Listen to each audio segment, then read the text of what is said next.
My kids threw me. A farewell dinner. Before the nursing home. Then my lawyer walked in.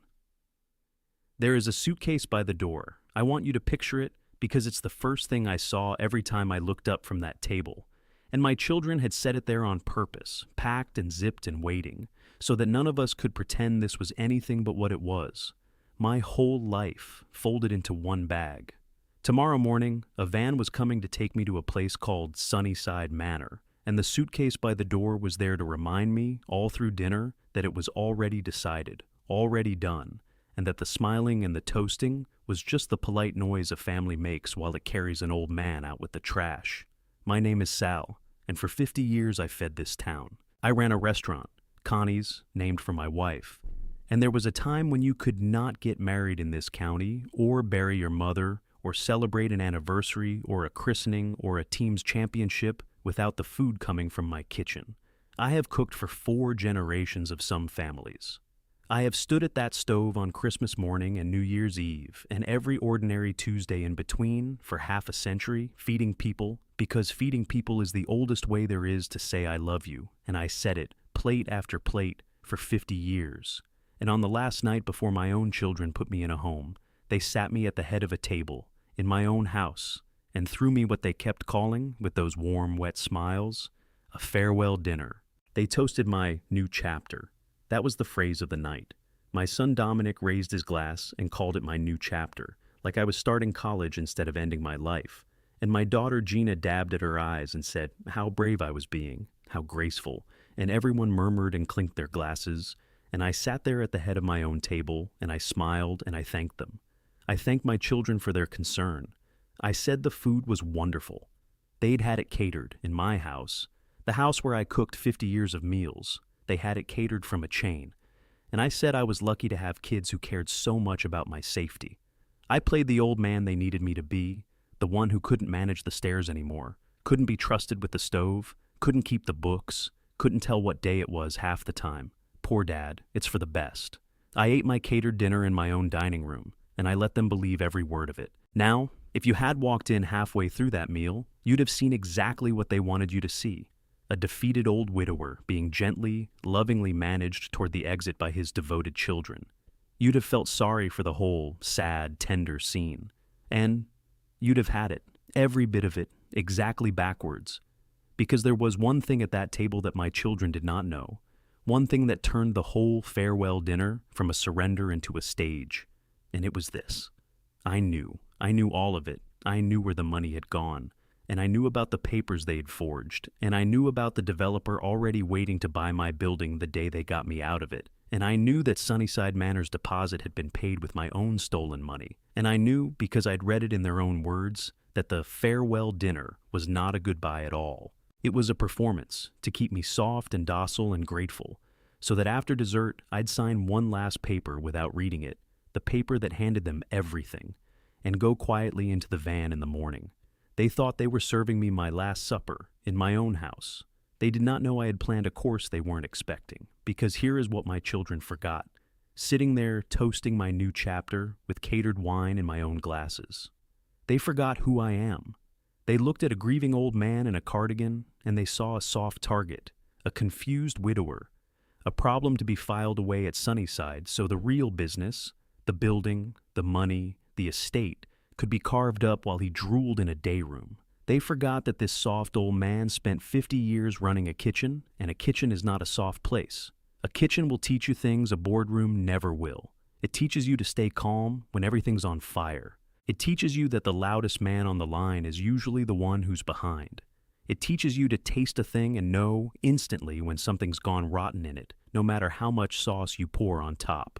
And it teaches you the oldest law of the trade, the one my wife Connie built our whole life on, mise en place, everything in its place, everything prepped, quietly, before the rush, so that when the tickets come flying and the heat is on and everyone else is panicking, you are calm because the work was already done, hours ago, when nobody was watching. My children threw me a farewell dinner to get rid of me, and they had no idea that I'd spent the last 2 months in the back of the house, quiet, out of sight, doing my mise en place. Everything was already prepped. Everything was already in its place. And any minute now, right about at dessert, the doorbell was going to ring. But before that doorbell rings, before my lawyer Marty Roth walks into that dining room with a folder under his arm and a look on his face I'd waited 2 months to see, you have to understand how a man who fed a whole town for 50 years ended up with a suitcase by his own front door. You have to understand what they did and how I found out, and what it cost me to sit there and smile while I waited for the bell. So let me ask you one small thing first. The way I used to ask a nervous young cook to just breathe and stay with me through the rush. Tell me in the comments where you're listening from, and whether there's an old person in your life who got quietly managed out of their own home by the people who were supposed to love them. Because I have a bad feeling a lot of you know this story from the inside. And if you want to be at that table when the doorbell rings, do an old cook a kindness. Hit that like button and subscribe and stay with me to the end. Because they threw me a farewell dinner, and I was about to serve the last course. Let me tell you what kind of story this is, so you know what you're in for from an old cook. There's no shouting in it. I never once raised my voice at that table, not even at the end. Not even when the folder was open and the truth was out and my daughter was crying and my son was reaching for his coat. A kitchen breaks you of shouting, or it breaks you. The cooks who scream are the ones who've lost control of their station. The ones who've got it handled work quiet and fast, and let the food do the talking. I ran my kitchen quiet for 50 years, and I ran that dinner quiet too. I didn't beat my children, I served them. I plated the truth, course by course, and I let them taste what they had made. And there is no revenge on this earth colder or more complete than watching a person be served exactly what they cooked. And I'll tell you one more thing up front, so you know what you're in for from an old cook. There isn't even revenge in this, not the way people mean the word. Revenge is hot and hasty and wants to hurt right now. And in the hurry, it nearly always burns its own hands. A grease fire that takes the whole kitchen down with the thing it meant to punish. What I did wasn't revenge. It was more like fixing a dish somebody had deliberately spoiled. I found something I'd built with my whole life, my family, my restaurant, that somebody had ruined on purpose, and I did what I've done for 50 years when a thing comes back wrong. I didn't scream at the dining room. I took it back to the kitchen, quiet, and I found what had been done to it, and I took out what didn't belong, and I set it right, so it could go back to feeding people the way it was meant to. The ones who spoiled it answered for it, yes, but that was never the point. The point was that the thing run true again, and go on feeding the people who come after. Hold on to that difference, because it's the whole of it. A man who chases revenge usually ends up worse off than he started. A man who sets out to repair, if he's got the patience, ends with the stove still lit and a young one on the line. I wanted the second thing. I only ever wanted the second thing.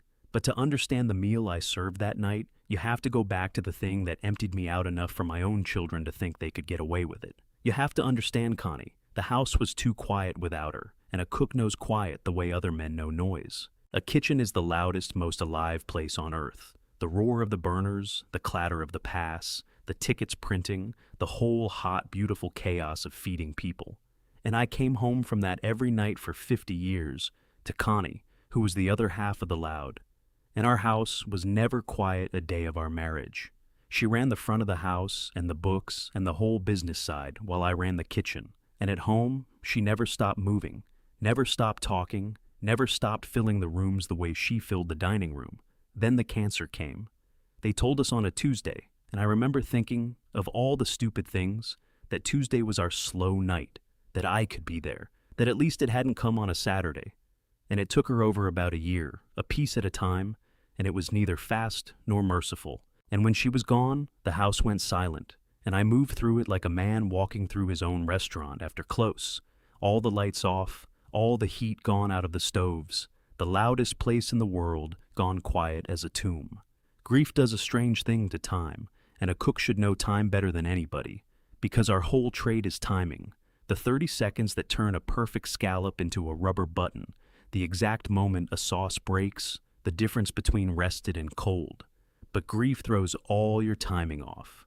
Some mornings I woke before dawn out of 50 years of habit, ready to go fire up the kitchen, and remembered halfway to the closet that Connie wasn't in the bed behind me and never would be again, and lost her all over, whole, like the first day. Some evenings I sat 2 places at the table without thinking. I couldn't move her reading glasses off the little desk where she did the books. I couldn't touch her side of the closet. I kept her handwriting on the specials board at the restaurant long after it should have been wiped because it was her hand, and wiping it felt like burying her twice. People tell you grief gets lighter with time. It doesn't. You just get wider or you don't. And in those first months, I hadn't gotten wider yet.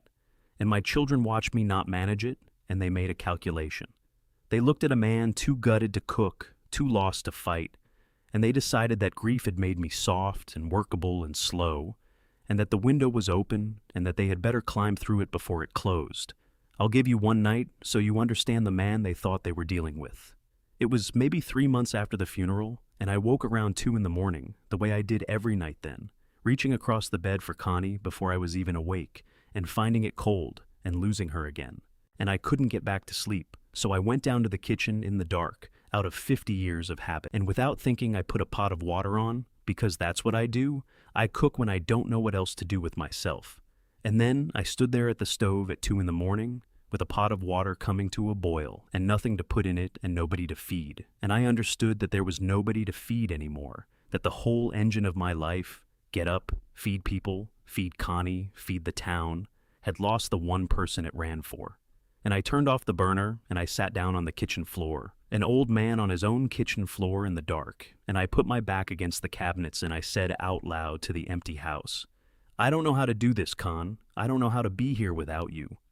That was the man my children looked at and saw an opportunity.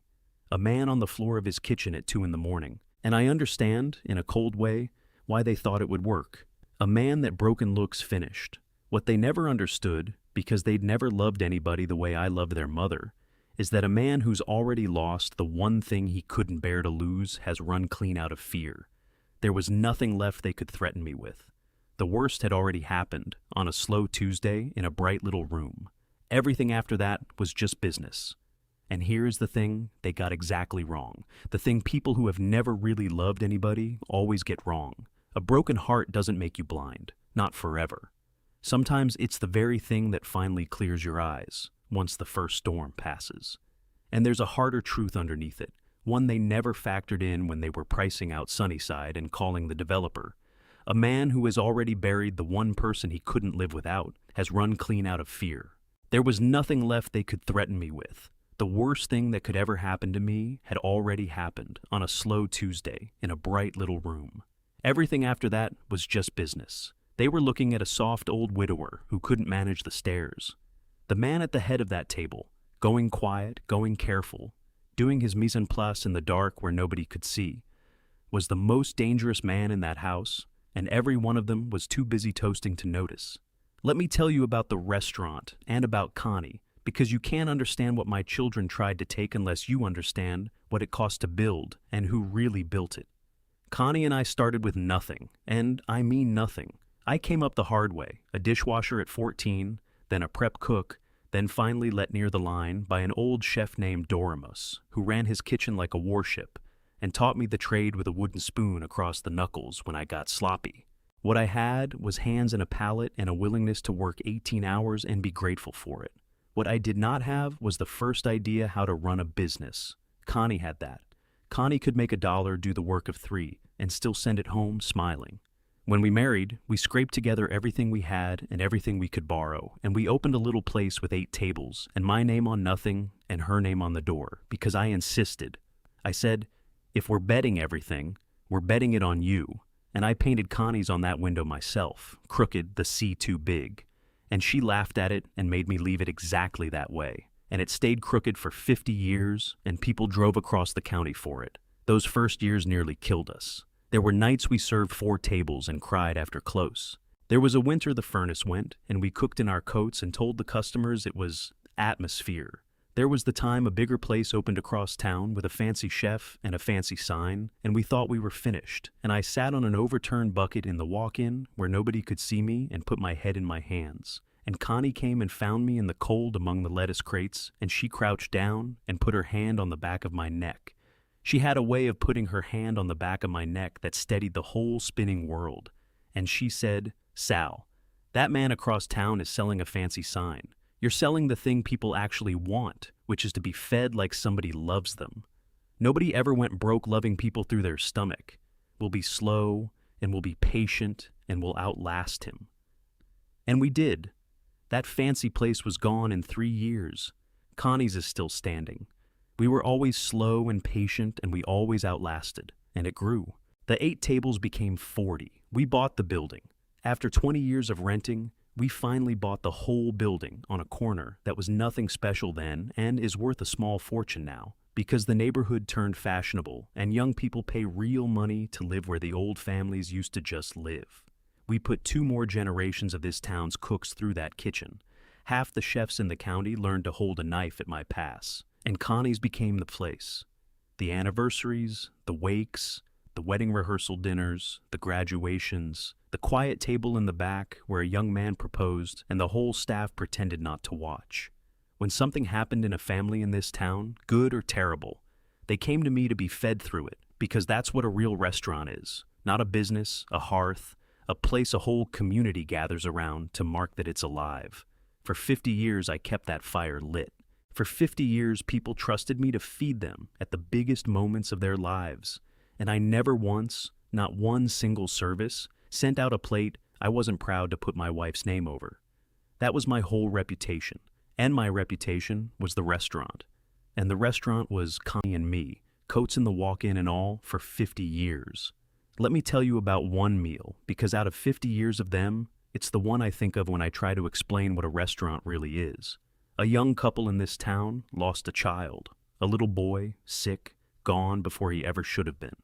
And after the funeral, they didn't know what to do with the hours, the way you don't when the worst thing has happened and the casseroles have stopped coming and the house is just quiet and full of a small missing person.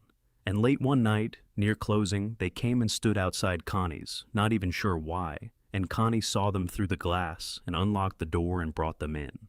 We didn't have a menu for that. There isn't one. I went back into the kitchen and I made them the plainest, warmest thing I know, a soup my own mother made and good bread, and I sat them at the quiet table in the back, and Connie sat with them, and they ate, and they cried, and they ate some more, and nobody made them talk. We fed them for 3 hours and never wrote a ticket.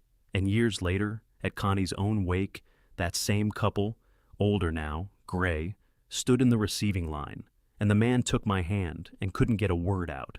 And finally he said, "You fed us the night we didn't think we could stand up. We never forgot it." That's what a restaurant is, not a business, not a corner lot. It's the place a whole town comes to be fed through the best and worst nights of their lives. And the man who understood that about me, who understood what 50 years of that does to a person, could never have looked at Connie's and seen only what it would fetch. It took a person who'd never once fed anybody in his life to look at a 50-year hearth and see nothing but the price of the ground it stood on. By the time Connie got sick, we had built something solid, not rich. I'm careful with that word, because it turned out to be exactly the poison that got into 2 of my 3 children, but solid. The building on the corner, ours, worth more every year. The restaurant, a going concern with a name that meant something. The house, paid off. The savings of 2 lifetimes of 18-hour days and Connie's iron thrift. And the thing you can't put a number on, 50 years of goodwill, of being the place, of a name over a door that made people feel something when they said it. To my son Dominic, all of that was a spreadsheet, a building to be sold to a developer, a business to be shut down, an old man to be moved out of the way. To me it was Connie. Hold on to that difference because it is the whole story. It takes a person who has never built anything, or fed anybody, or loved a place, to look at a 50-year hearth and see only the price of the lot it sits on. But before I show you what they tried to do to it, you have to meet my children. Connie and I had 3 children, and I love them the way you love your own, completely and without ever quite seeing them straight.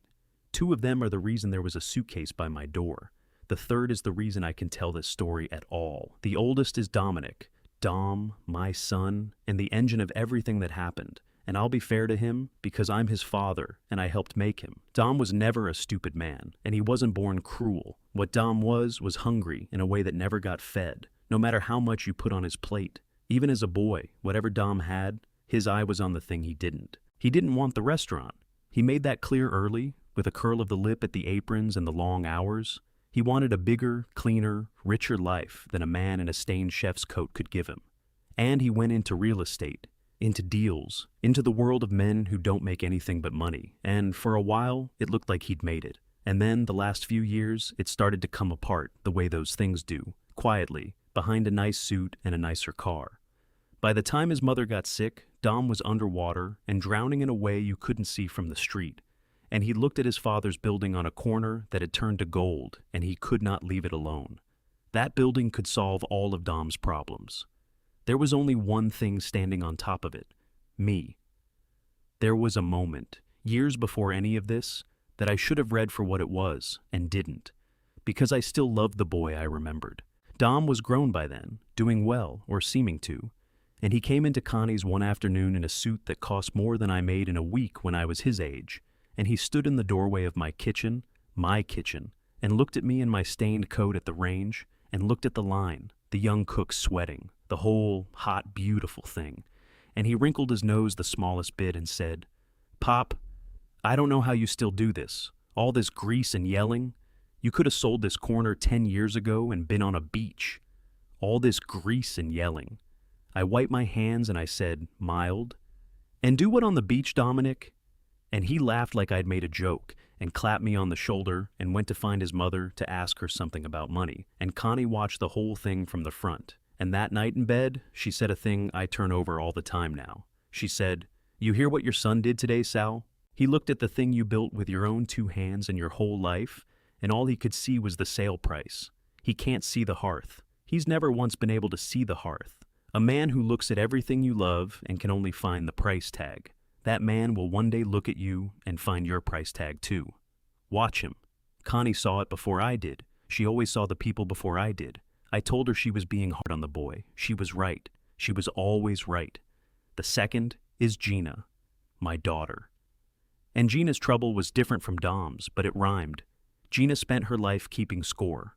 Of who had what, of what she was owed, of how things looked. She married a man named Rick, who was pleasant and weak and always agreeable, and she poured herself into appearances, into being seen to have the right life. And underneath the appearances, there was a running tab of resentment that never stopped adding up. Gina was the one who could cry on command. Gina was the one with the soft, sorrowful, reasonable voice.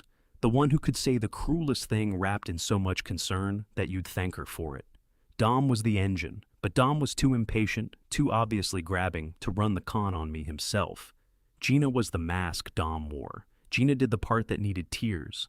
The "Dad, we're so worried about you." The "Dad, you can't manage anymore." The "Dad, it's for your own safety." And she did it so well, I think she half believed it herself. Which is the thing about people like Gina. They can perform the love so completely, they fool even themselves. And there was Rick, Gina's husband and Dom's wife, a woman named Sheila, and I won't spend much time on either, because neither one was ever the engine of anything. They were the passengers who ate the meal and never asked whose money bought it. Rick smiled and signed where Gina told him. Sheila spent what Dom brought home and asked no questions about where a man that far underwater had suddenly found it.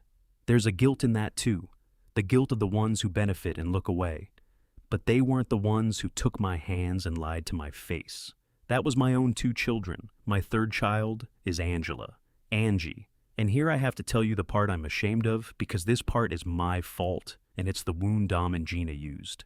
Angie was the one who loved the kitchen. Angie was the one who stood on a crate at my elbow at 7 years old, tasting, asking why. The one with the palate and the hands and the fire. And I always thought Angie would take the restaurant. And somewhere in there, I leaned on her too hard, pushed too much, made the restaurant a thing she had to want, instead of a thing she chose. And when she was grown, she did what a strong person does with a thing that's become a cage. She walked out of it. She became a nurse, a good one, a great one, the kind who runs a whole floor. And she moved 2 states away and built her own life. And I, fool that I was, took it as a rejection, took it personally the way a proud man does, and we drifted, and there was a coldness between us for years that was mostly my doing. And after Connie died, when Angie tried to come close, called more, offered to come stay, offered to help me sort through everything, Dom and Gina got in between us, gently, reasonably. They told Angie I was fragile, that I got agitated and confused when too many people were around, that it was really better if she kept her distance and let them, who were right here, handle everything. And they told me a matching set of lies about Angie, that she was too busy with her own life, that she'd said she couldn't get involved, that she was happy to leave it all to them. They stood between my daughter and me and told each of us a poison version of the other, kept Angie far away and in the dark, kept out of the house the one child who loved me, who had no interest in the money, and who, being a nurse, would have taken one look at their story about my decline and known it for the lie it was in about 10 minutes. That's exactly why they kept her away. The con couldn't survive the eyes of someone who loved me and knew what real decline actually looks like. And then there was Leo, my grandson, Gina and Rick's boy, 17 years old, and the light in this whole dark story. Leo is the one who started coming to the restaurant with me the way Angie once had, the only one in the whole next generation who wanted the heat and the noise and the work. Leo has the palate. Leo has the hands. He'd come in after school, and I'd put him on the line and watch him find the thing you can't teach. The calm and the chaos, the joy of feeding people, and I'd see his grandmother in him and his Aunt Angie in him and have to turn to the stove so he wouldn't see my face. Leo loved me, and he was ashamed of his mother in the quiet, watchful way of a good kid stuck in a house that's gone wrong. And everything I did, when the time came to do it, I did with one eye always on making sure that what was coming for Dom and Gina never once touched Leo. Hold on to him. Because in the end, the building and the money and the restaurant were not the most important thing I had to protect. Leo was. And there's one last thing from before I have to tell you, because it turned out to matter more than all the rest of it put together. And it was Connie's doing. Years ago, long before she got sick, Connie sat me down at the little desk where she kept the books and made me do something that felt, at the time, like too much worry over nothing. She'd watched her own mother get stripped bare by a slick nephew who'd talked his way into helping with the money, and Connie had a rule, and she laid it out with her finger tapping the ledger, the way she did when she meant business. The building stays in your name, Sal. The restaurant, the house, the savings. In your name, in a trust that only you control. Not in the kids' names, not for convenience, not to make things easier later. Yours. And the real papers, the deed, the trust, the account books, don't live in a drawer at the restaurant where anybody can get at them. They live in a safe deposit box, and only you hold the key. You be generous with those children till the day you die. Feed them, help them, love them, give till it feels good. But your name stays on the papers, and the papers stay where only you can reach them. The day you sign over control is the day you find out what your kids really think of you, and by then, it's too late to do anything but watch. And then she said the thing I hear in my sleep now. She put her hand over mine on the ledger, and she said, "You run the best kitchen in the state, Sal, because you never once let anybody serve a dish you hadn't tasted. Don't you dare go and sign your life over on a dish you haven't tasted. Read every page. Keep your name on the papers." I thought she was being dramatic. I did it to make her happy. And Connie, 2 years in her grave, saved everything I had with that conversation, because when my children made their move, they made it certain they were reaching for something that was already basically theirs. They never knew that Connie had built me a fortress before she left, and that the only key to the gate was in my head, where you cannot forge it, and in a safe deposit box, where my children could not follow. I remember everything about that evening now, with the sharpness you only get, looking back at the thing that turned out to be your salvation. The lamp over her little desk, her reading glasses pushed up into her hair, the way she took my hand off the ledger and held it in both of hers when she wanted my whole attention, not the half of it that was still running the next day's specials in my head. "Sal," she said, "you are the best man I ever met at knowing when a dish has gone wrong. And you are blind as a brick about the people you love. And one day that's going to cost you if you don't hear me now." And she didn't just make me promise with words. Connie never trusted words. She trusted the doing of a thing. She made me get in the car that Saturday and drive with her down to the bank, and with her own hands, not mine. She put the papers in the box, the deed and the trust and the account books, and she closed it. And she pressed the little key into my palm and folded my fingers over it and said, "This comes to you and nobody else. Not Dom, not Gina, not some lawyer one of them brings around being helpful. The day somebody asks you real sweet where you keep your important papers, you remember this evening, and you keep your mouth shut and you smile." I laughed and told her she was talking like we had pirate treasure. She didn't laugh. She looked at me and said, "Sal, the pirates always come dressed as family. It's the only costume that ever gets past the door." I thought she was being dramatic. I did it to make her happy. And Connie, 2 years in her grave, saved everything I had with that drive to the bank. Because when my children made their move, they made it certain they were reaching for something that was already basically theirs. They never knew that Connie had built me a fortress before she left, and that the only key to the gate was in my head, where you cannot forge it, and in a safe deposit box where my children could not follow. After Connie died, Dom and Gina moved in close, fast, and at the time, God help me, I was grateful for it. In 50 years of running a restaurant, I'd barely seen my own kids some seasons. And now, suddenly here they were, around all the time. Gina with a casserole, Dom just stopping by to check on the old man. And I was a gutted, hollowed-out widower, rattling around a silent house. And I let that attention in the way a freezing man lets in a fire, never once stopping to ask why the fire had shown up now, after all these years of being banked so low.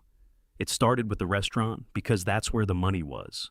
Dom came to me a few months after the funeral, all business and concern, and said the restaurant was too much for me now, that I shouldn't be on my feet at the stove at my age, that I should let him help manage things so I could rest. And I was tired and grieving, and the kitchen without Connie at the front of the house was a hard place to stand. So I let him.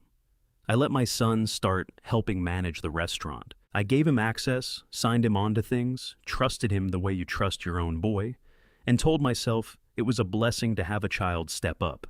And Dom put a manager of his choosing in and started streamlining, and slowly, without my quite seeing it happen, I went from being the owner of Connie's to being a tolerated old ghost who shuffled in some afternoons and got gently steered away from the office and the books and anything that mattered. It's a strange thing, being slowly moved out of your own life while everyone smiles and calls it help. It doesn't happen in a day. It happens in 100 small kindnesses that are really small thefts. Dad, you sit. Let me handle the vendors. Dad, don't worry about the schedule. I've got it. Dad, why don't you go home early? You look tired. Each one sounds like love. Each one takes one more thing out of your hands. And because each one is small, and because you're grieving, and because it's your own son doing it with a warm hand on your back, you let them and you even thank him. And then one day you look up and you realize you don't know your own restaurant's numbers anymore. You don't know who half the new staff are. You don't have a key to the office that used to be yours, and the young manager looks at you like a customer who's wandered somewhere he shouldn't be. That's how it's done, when it's done well. Not with a shove. With 100 helping hands, each one gently lifting something out of your grip until you're standing in the middle of the life you built, holding nothing at all, wondering how you got there, being told the whole way how loved you are. And Gina worked the other side of it, the side that was about me. She started the campaign, and it was so gentle and so gradual that I couldn't feel it tightening. Dad, should you really be driving at night? Dad, you left the burner on last week. I worry about you here alone. Dad, these stairs, at your age, one fall, and that's it.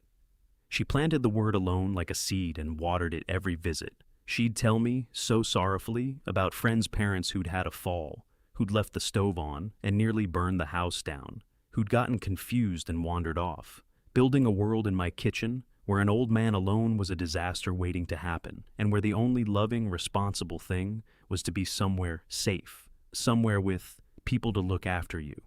She was laying track, months of it, toward a station called Sunnyside Manor, and she laid it so patiently that by the time I saw the station coming, I was supposed to already be on the train, and they started, the two of them, to do the thing that told me more than anything else what was really happening, though it took me too long to read it. They started building a record of my decline, and building it in front of witnesses. At family gatherings, Gina would ask me the same question twice, and then exchange a sad look with Dom when I noticed. Dom would correct me on things I had right, gently, for the benefit of whoever was in the room.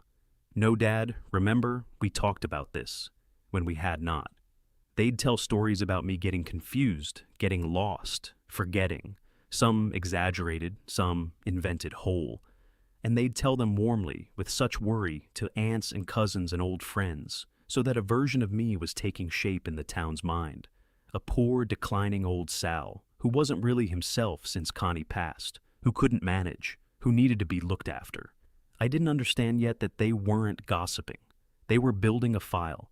They were seeding the ground for the day they'd need people to nod along and say, yes, it's so sad, but it's for the best. when they moved me out and sold my life. And then, one evening, Gina brought the brochure. Sunnyside Manor, glossy, a garden in the photographs, smiling gray-haired models playing cards. She set it on my kitchen table, gentle as laying down a card, and she and Dom sat across from me. And Gina took my hands, and with tears standing in her eyes, she said, "Dad, we've been so worried, and we found a wonderful place, and we think it's time. It's beautiful there. They'll take such good care of you. You won't have to worry about the house or the stairs or any of it ever again. We just want you safe. We just want to know you're safe." And Dom nodded, grave and sad. The loving son. And I sat at my own kitchen table, in the house where I'd fed my family for 50 years, and I looked at the garden in the brochure, and I understood, in a cold, clear flash under all the grief, that my children were not trying to keep me safe. My children were trying to get me out of the way. And I did the only thing 50 years in a kitchen had trained into my bones when the heat comes up and everything's on fire. I did not panic. I kept my face soft and my voice steady, and I said, "Well, maybe you're right. Let me think on it." And I smiled at my children. And inside, quiet and cold as the walk-in, I started to cook. You want to know what that cost me? To sit at my own kitchen table and smile at the garden in that brochure instead of throwing it in the fire? It cost me everything I had, and I want the younger ones listening to understand why I paid it. Because your whole life, the world tells you the strong thing is to stand up and roar. But I have stood at a pass on a Saturday night, with 6 tickets hanging, and a fryer on fire, and a cook cut and bleeding, and the whole line about to go down. And I learned there, young, that the man who panics loses the room. The strong thing, the thing that actually saves the night, is to go quiet and cold and fast and handle it. If I'd roared at that table, if I'd told my children right then that I knew, that I saw them, I'd have taught them exactly one thing: to move faster, cover their tracks, and get me declared crazy before I could stop them. My rage would have been the best evidence in their file. So I swallowed it. I smiled and I said, "Let me think on it," and I let them believe the old man was folding. It was the hardest plate I ever held down, and it was the only one that could win. I want to tell you how I first knew something was rotten, because it didn't come from a document or a phone call. It came the way everything important has come to me for 50 years. It came from my gut and from my tongue. A cook lives by a thing you can't quite explain to people who've never worked a line. You develop a sense for heat, for timing, for when a sauce is 30 seconds from breaking, for when the walk-in smells a half day off before anything's actually turned. You can taste a stock and tell me the bones weren't roasted long enough. You can walk into a kitchen and know, before a single word, that the crew is behind and something's about to go wrong on the pass. It's not magic. It's 50 years of paying attention with your whole body until the knowing sits below your thoughts, in your hands and your nose and your tongue. And ever since Dom started managing the restaurant, something tasted wrong to me. Not the food, I mean the whole thing. The place tasted off. And I'd learned a long, long time ago never to argue with that feeling, because that feeling has never once been wrong in 50 years, and the times I overrode it with my head are the only times I ever got badly burned. The first thing I actually noticed with my eyes, not just my gut, was small. So small a younger man would have let it go.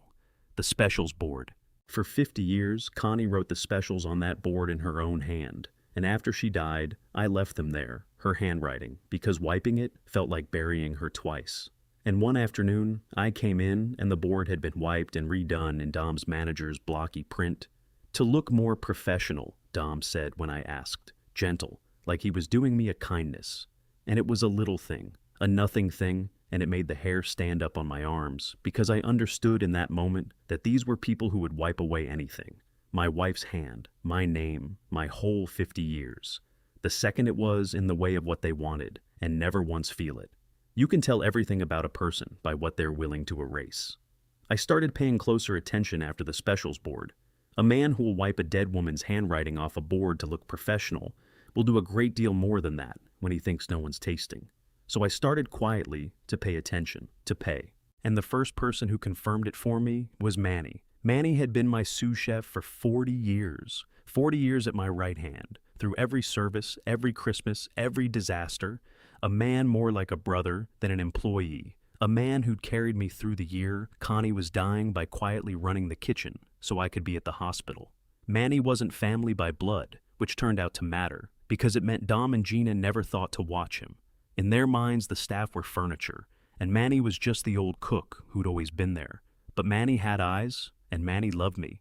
And one afternoon when the office was empty, Manny took me aside by the walk-in, the same walk-in where Connie once found me on a bucket, and he said, low, "Sal, I don't like what I'm seeing. The orders don't add up. We're paying for product that isn't coming in the door, or it's coming in and going right back out somewhere. The numbers Dom's manager is running, they don't taste right. And there's money moving out of the restaurant accounts that I can't make sense of. I've kept my mouth shut because he's your son and it's not my place. But you're my brother, Sal, 40 years, and I'd rather you hear it from me than find out too late. Something's wrong with the money." "Something's wrong with the money," Manny said out loud. The thing my tongue had been telling me for weeks. 40 years, Manny and me. He'd come to me a scared kid who barely spoke English, and I'd put a knife in his hand and stood beside him until he could run a station, then a line, then the whole kitchen when my hands got old. He'd been at Connie's bedside almost as much as I had, at the end, because he loved her too. Everybody loved Connie. And when a man like that, a man who has never once in 40 years wanted anything from you but to cook beside you, takes you by the walk-in and tells you something's wrong, you listen, because that man has spent nothing but truth with you for 4 decades and he's not about to start lying now. That was the thing my children never understood about the people they treated as furniture. Dom and Gina looked at Manny and saw an old cook who came with the building. I looked at Manny and saw the one man left alive besides me who knew what it took to build this place. They never watched him. Why would you watch the furniture? And so, the furniture watched them for 2 years and wrote down everything he saw and handed it to me. There's a lesson in that, worth more than the whole estate. Be careful who you decide doesn't count. The person you've written off is very often the one holding the thing that ends you. And here's where I did the thing that decided everything. And I want you to understand the discipline it took, because every instinct I had that wasn't a cook's instinct wanted to do the opposite. I did not storm into that office and confront my son. I did not call Dom and demand answers, because Manny had just told me that money was being stolen from my own restaurant by my own child, and a younger, hotter man would have gone off like a grease fire, and a grease fire in a kitchen is exactly how you burn the whole place down. You don't throw water on a grease fire, you smother it, slow, controlled, deliberate. So I put my hand on Manny's shoulder and I said, "Thank you, brother. Now, do me a favor, the hardest favor I've ever asked you. Keep seeing everything and keep saying nothing. Act like the furniture they think you are. Write down what you see, dates, numbers, everything, and give it only to me. Can you do that?" And Manny, 40 years, looked at me a long moment and understood exactly what I was asking, and he said, "You're not going quiet into that home, are you, Sal?" And I said, "No, Manny, I'm going to do my mise en place. And then I'm going to cook them a meal they'll never forget." And for the first time in a year, Manny smiled. Manny confirming it was one thing, stopping it was another, and I knew a sous chef's notebook wasn't going to save my life. So, the next morning, on a day I told Gina I was going to the barber, I made a phone call. I should have made the day Connie died. I called Marty Roth. Marty had been my lawyer for 40 years. Not some slick young operator, but a man about my own age who'd done the real legal work for Connie and me back when we bought the building, who'd drawn up the trust with Connie sitting right there, who read every line and forgot nothing and could not be charmed or hurried. I'd let Marty drift after Connie passed, let the space around me fill up with Dom and Gina and their people, the way you do when you're grieving and someone else offers to hold the umbrella. Calling Marty back was like walking into a kitchen you built and finding your favorite knife right where you left it, still sharp. I told him everything in order, the way Connie taught me to lay out anything that mattered. The restaurant handed to Dom to manage Manny's notebook, the money that didn't add up.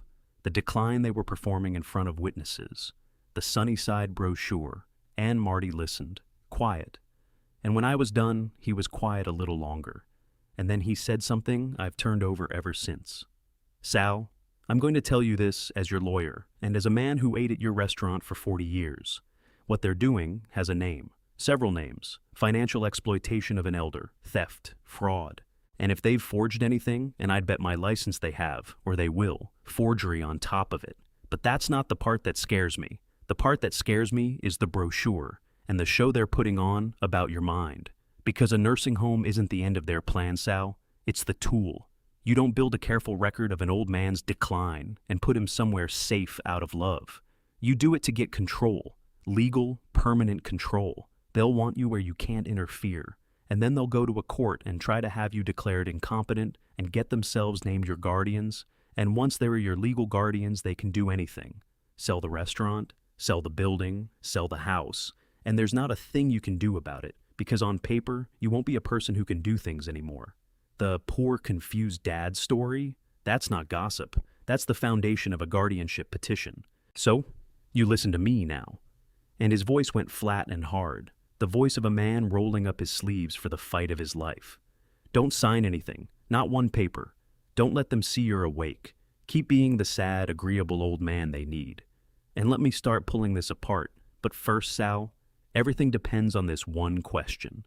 The building, the restaurant, the house.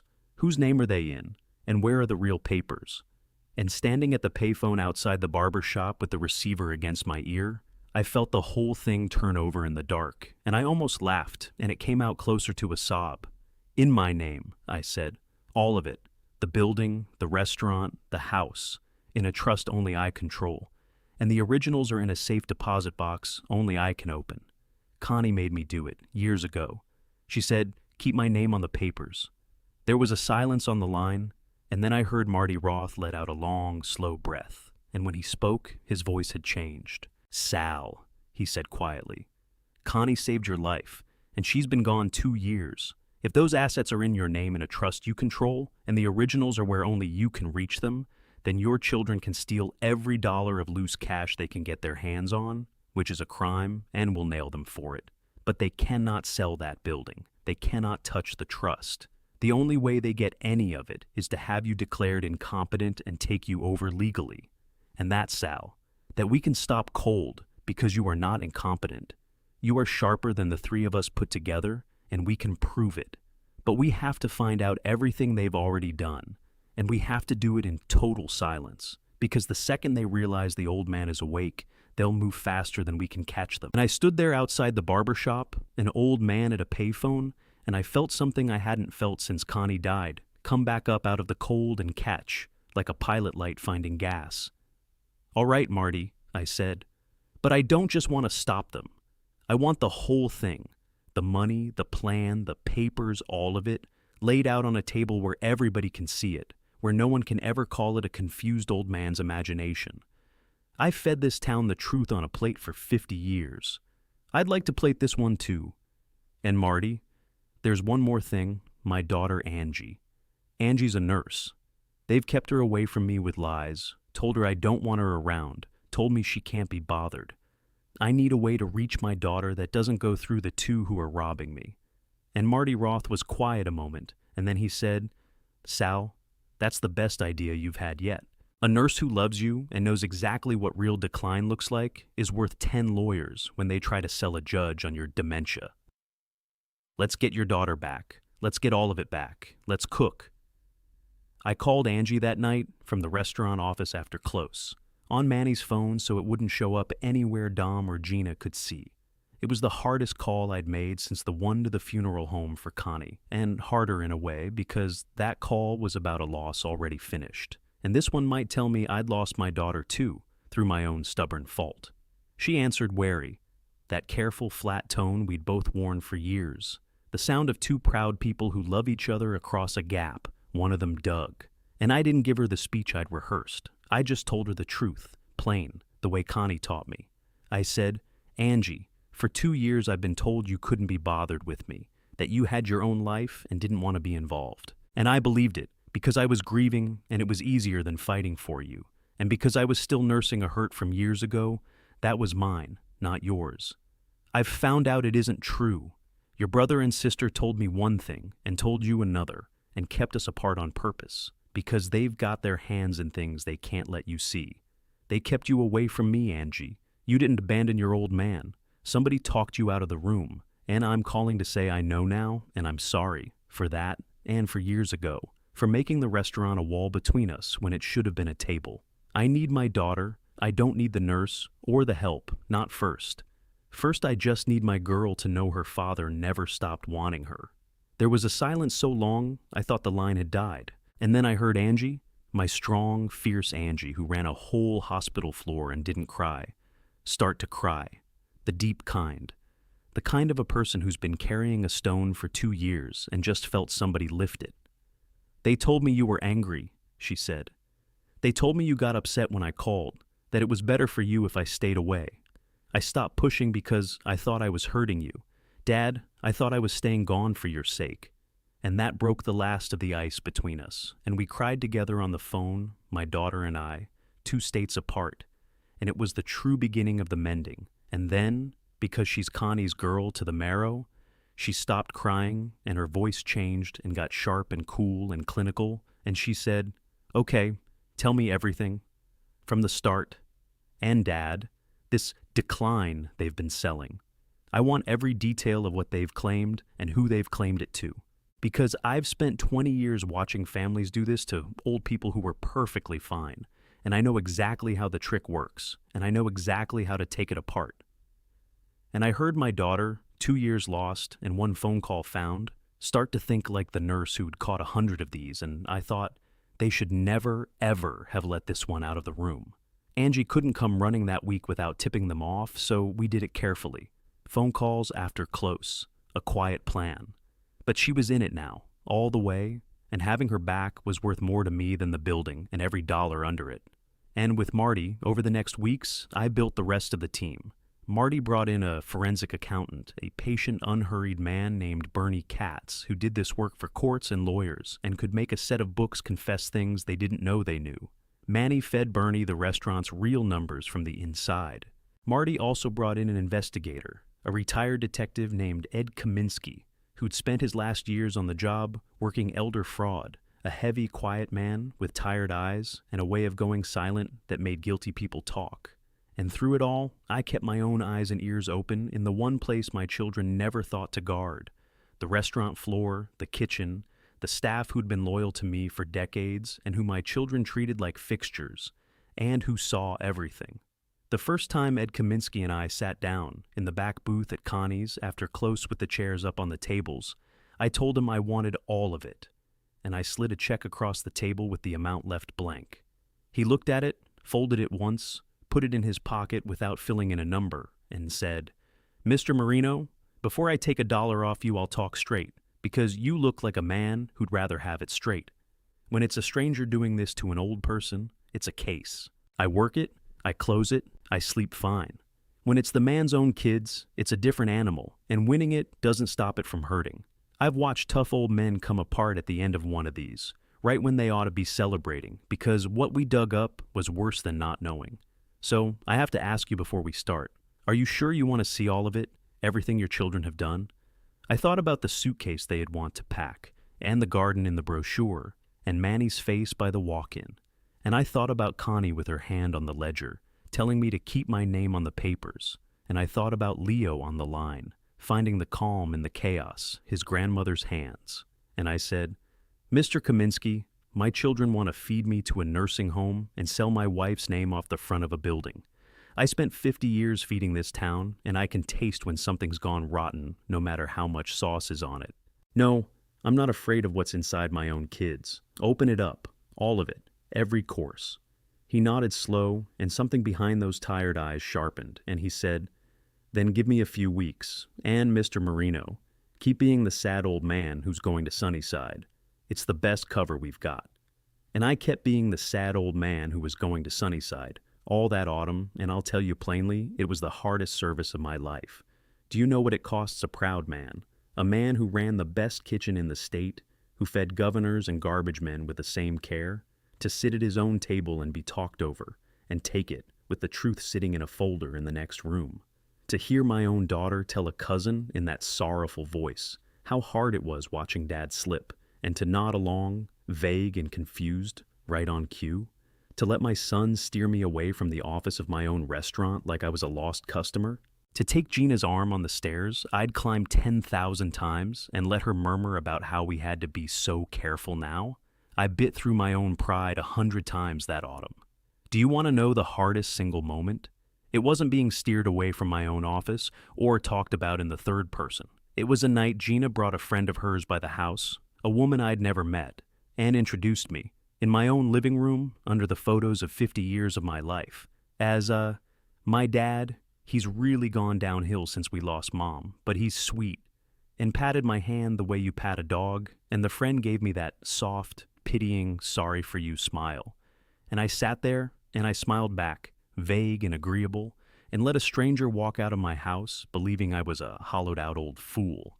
And when they'd gone, I sat alone a long time in the dark, and I won't pretend it didn't cut me to the bone, because a man's dignity is close to the last thing he owns, and I was handing mine over by the fistful. But every time I wanted to break, to be the man I'd been for 50 years, to throw the whole rotten thing in their faces, I heard Connie, slow and patient, will outlast him, and I thought about the difference between a few months of swallowed pride and the whole rest of Leo's future and Connie's name over that door, and I kept my face soft and my voice small and mine knowing down in my gut where they couldn't see it. But every time I wanted to break, to be the man I'd been for 50 years, to throw the whole rotten thing in their faces, I heard Connie, slow and patient, will outlast him, and I thought about the difference between a few months of swallowed pride and the whole rest of Leo's future and Connie's name over that door, and I kept my face soft and my voice small, and mine knowing down in my gut where they couldn't see it. It's the patience of the kitchen that wins these things. You don't rush a braise. You put the tough thing in low and slow, and you wait, and you wait, and everyone who doesn't know cooking thinks nothing's happening. And then it falls off the bone. I put my children in low and slow, and I waited. It took Bernie Katz and Ed Kaminsky and Manny the better part of 2 months to lay the whole thing out flat. And when they finally did, one night in Marty's office with the blinds drawn, it covered the conference table. Let me give it to you the way they gave it to me. In layers, each one worse than the one before, because that's how betrayal really reveals itself. Not all at once, but one course at a time, each plate landing heavier than the last. The first layer was the money, and it was theft, plain and cold, dressed up as helping Dad manage. Now, thanks to Connie, the real prize, the building, the trust, the protected savings, they had never touched and could not because it was in my name and locked where only I could reach. But the cash they could get at, they had bled with method. Bernie unrolled it, thread by thread. Dom, through the manager he'd installed, had been skimming the restaurant for the better part of 2 years, inflating orders and pocketing the difference, paying for product that never came, running personal expenses through the business, moving money out of the restaurant accounts into accounts that led, when Bernie followed them far enough, back to Dom. Some of it went to keep Dom's sinking real estate deals afloat. Some of it to Gina for the house and the appearances. Some of it just vanished into the hole that men like Dom can never fill no matter what you pour in. They'd drained the operating cash, run up the vendor accounts, and quietly hollowed out the business from the inside. The going concern Connie and I built over 50 years turned into a shell they were bleeding while I shuffled through the dining room being managed. And laid out flat on Bernie's spreadsheets with the dates, it turned your stomach to look at. And then Bernie came to the dates, and his voice got careful. The way a decent man's voice gets careful when he's about to hand you something that's going to hurt no matter how gently he sets it down.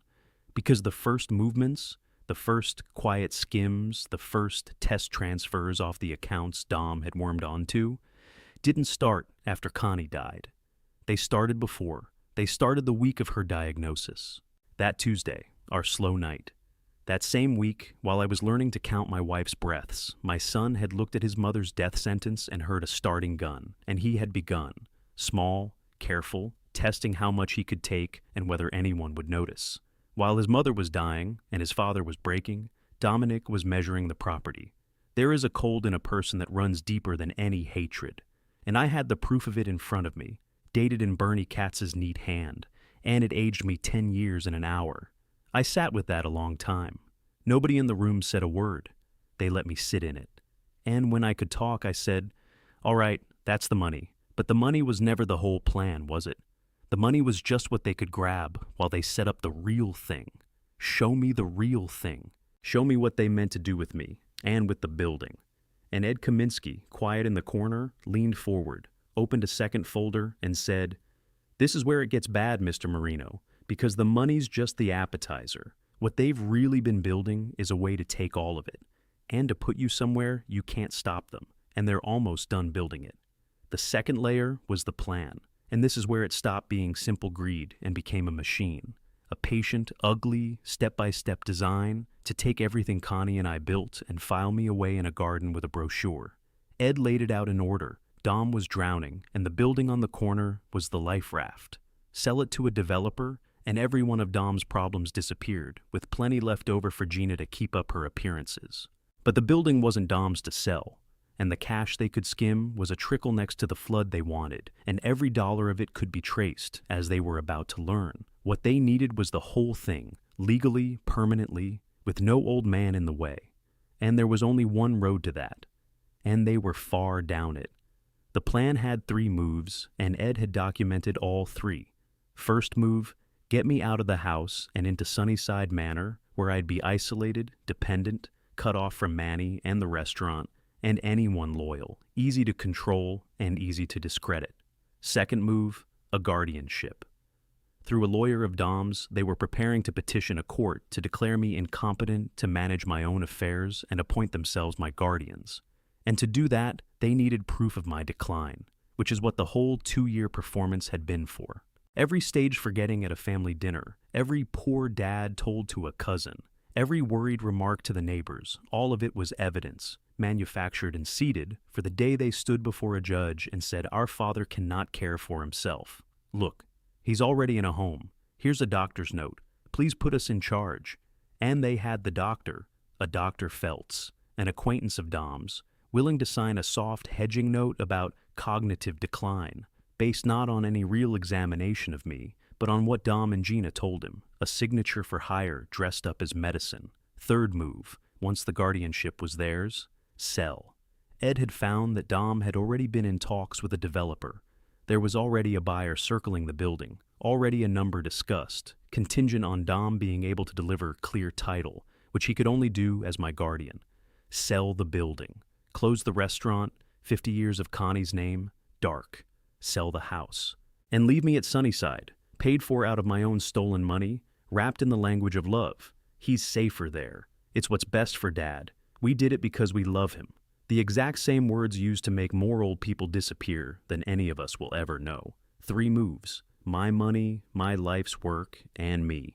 I stopped a long while on that third move, the one that was about me, because it was the coldest of the 3. Ed had even found the paperwork on the home itself. And here's the thing that took the wind out of me. There were 2 places on Dom's list.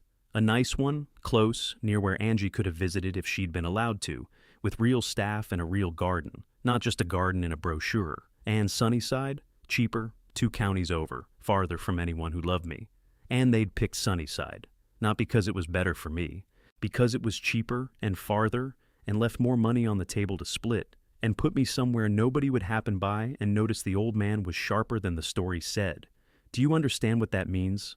My children sat down and priced out the cost of making me disappear, and chose the option that was worse for me and better for them, and told themselves and everyone else it was love. Dad needs more care than we can give him. It's the hardest choice, but it's the right one. We're only doing this because we love him.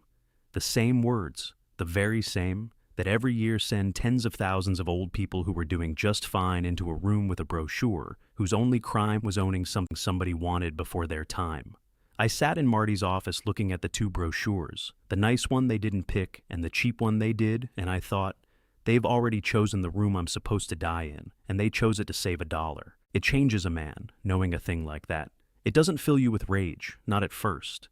It fills you with a cold, clear quiet, and a cold, clear quiet is far more use than rage when there's a machine to take apart. And here is the beautiful thing. The thing I turned over in that room, like a dish I'd made 10,000 times and suddenly saw fresh. The whole plan was impossible. Every single move depended on things that could not happen. Getting me to Sunnyside didn't give them the building. The guardianship was the only thing that could give them the building. And the guardianship needed a judge to declare me incompetent. And I was not incompetent. I was sharp as a boning knife. And now I knew it and could prove it, with a real doctor and with a daughter who was a nurse. And even the nursing home was to be paid with money they were never going to keep.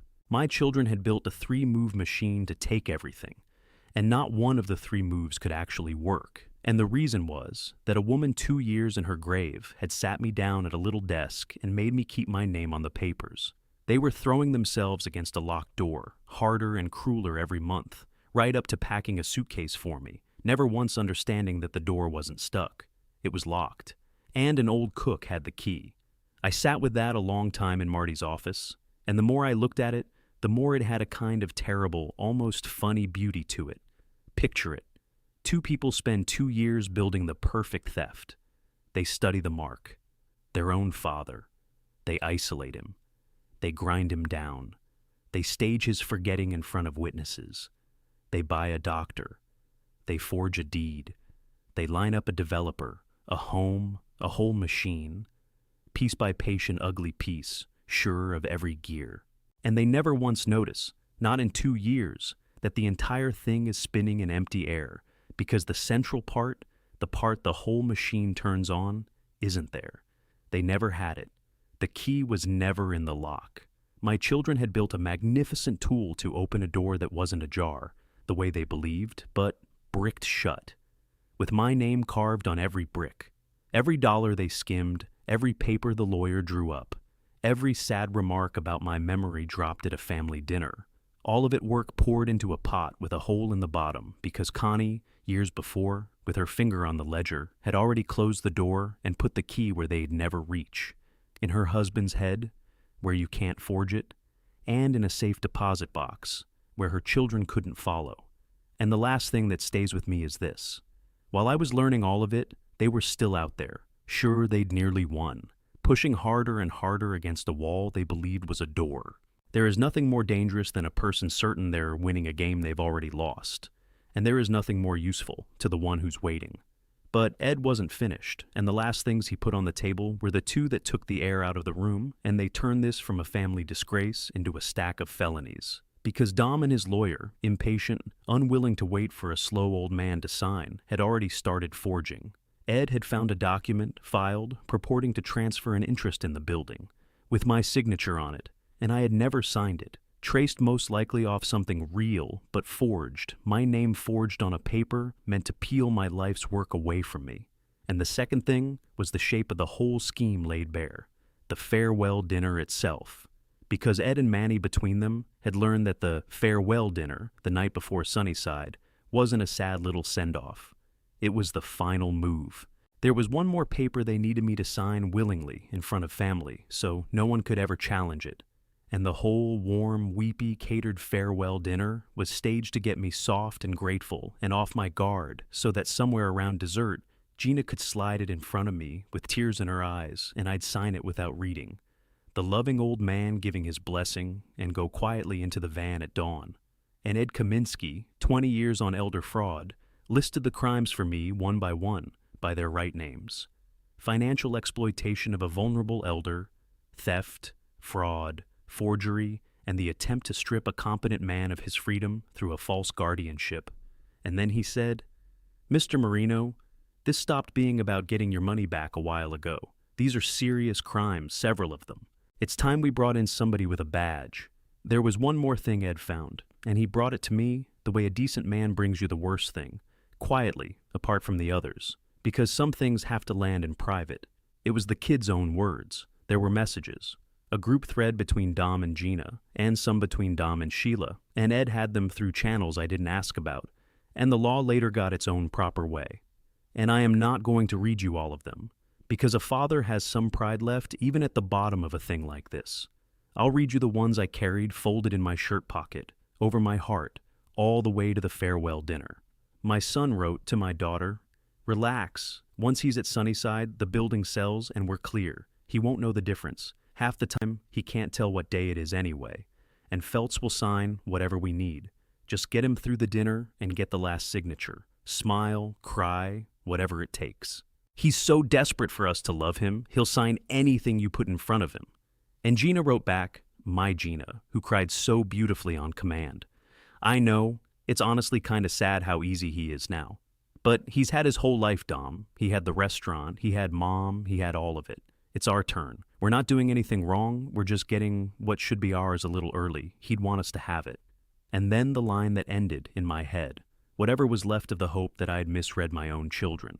Dom wrote back, "Exactly, and honestly, the old man will probably be happier there. One less thing for us to deal with. After the sale closes, we don't even really have to visit much.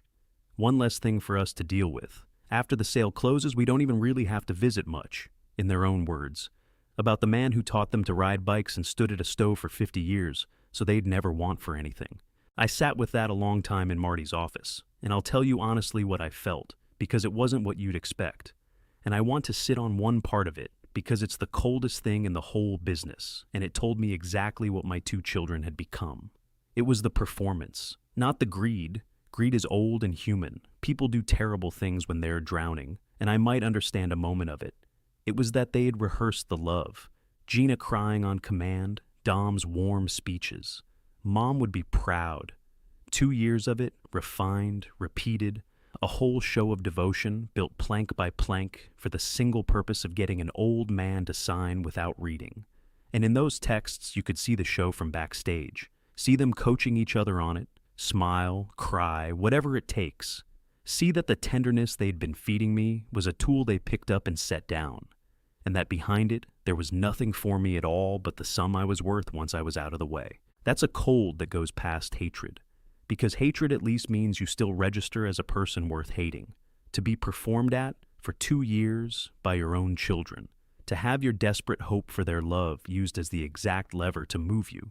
That's to be treated not as a father, not even as an enemy, but as a mark. And the thing that saved me in the end was that I'd spent 50 years learning to taste the difference between something made with love and something made to look like it. You cannot fake a stock. You cannot fake a mother's Sunday gravy.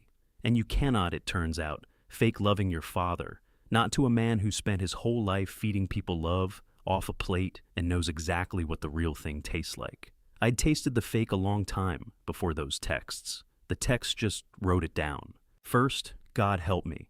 I felt a terrible grief for the 2 little kids they'd been once, before whatever this was got into them, a boy and a girl I'd carried on my shoulders through the dining room while the whole staff cheered, and then the grief burned off, clean and total, the way it burns now, and what was left underneath was the cold, clear, quiet thing, the walk-in thing, the thing that had built a whole life out of nothing, and could taste rot through any amount of sauce. And I folded that paper and put it over my heart, and I said, "All right, Connie was right at that desk all those years ago. And now, Ed, there's one more thing I need, and it's the most important of all. My daughter, Angie. She's ready to come. I want her here, not at Sunnyside, not managed, not kept in the dark. Here, at the right moment. Can you help me bring my daughter home clean, without those 2 ever seeing it coming?" And Ed Kaminsky looked at me a long moment with those tired eyes, and one corner of his mouth moved, and he said, "Mr. Marino, bringing the good ones home is the only part of this job I ever liked. Consider it done." I have to tell you about Leo, because Leo is the reason I did all of it the careful, quiet way instead of burning the house down, and because of one afternoon in the kitchen that I'll keep for as long as I've got a mind to keep anything in. Leo came by the restaurant after school the way he still did when his house got too heavy, 17 years old and too big to be so quiet, a kid tiptoeing through his own life. He put on an apron out of pure habit and started breaking down a case of tomatoes next to me. And after a while, not looking up, his knife moving steady the way I taught him, he said, "Grandpa, can I ask you something, and will you tell me the truth? Are Mom and Uncle Dom trying to take the restaurant? Are they putting you in that place so they can sell it?" And I looked at that boy, my Leo, and I had a choice to make, and I made it the way I hope I made most of the ones that counted. I didn't lie to him. But I didn't drop a 17-year-old into the middle of a war with his own mother either. I said, "Leo, there are hard things the grown-ups have to sort out, and some of them are going to hurt, and I won't tell you they won't. But you need to hear the most important part, and I want you looking at me when I say it." And he looked up, his mother's eyes and his grandmother's face, and I said, "Whatever your mother has done, and we're going to leave what she's done to the grown-ups. None of it is yours to carry, you hear me? You don't inherit a parent's wrongs, not the fault, not the shame, none of it. You are your own man, and what you are is a good, honest kid with the best hands I've trained since your Aunt Angie. and that is worth more than every dollar and every table in this place. Whatever happens to this family, you and I are solid. You will always have a place with me, and a place at this stove, for as long as you want one. And that watchful boy, who'd been holding himself together alone in a house going wrong longer than any kid should, set down the knife and put his arms around me, right there on the line, and I held my grandson in the middle of my kitchen and thanked Connie and God that at least one thing in the next generation had come up straight and true, with a palate and a conscience both. I'll give you one afternoon on the line, because it's the one I'd keep if I could keep only one. Leo was making a pan sauce, and he was rushing it, the way the young rush everything, cranking the heat up under it because hotter felt like faster, faster felt like better. And I put my hand over his on the pan and moved it off the flame. "Leo," I said, "you feel that? How it's about to break on you? You push a sauce with high heat, it splits. The fat goes one way and the rest goes the other. And you've got a greasy mess and you don't even know why. You don't win by turning the flame up. You bring it back down and you go slow and you let it come together on its own time, and then it holds anything." And he brought it down and he stirred it slow, patient, the way I taught him, and it came together glossy and whole, and it would have held through the hardest Saturday service we ever ran. And he looked at it, then at me, his grandmother's eyes in his face, and he said, "It's like what you're doing with Mom and Uncle Dom, isn't it? You're not turning the heat up. You're keeping it low so it doesn't break, and then it'll hold." And I had to turn to the stove and fuss with a burner a minute, because the boy had just said the truest thing about this whole business, better than I'd said it in 2 years, standing at a range with a spoon in his hand. Low heat holds, high heat breaks. He understood it at 17. It took me 50 years and everything I had. And Angie, my Angie came home, quiet, the week of the farewell dinner, and Marty and Ed brought her in without a whisper reaching Dom or Gina. And the moment she walked into that office and I saw my daughter's face for the first time in 2 years, we both just stood there and then held on to each other and didn't say anything for a long while, because some things don't need words. They need a daughter's arms around your neck after 2 years of somebody else's lies keeping them off you.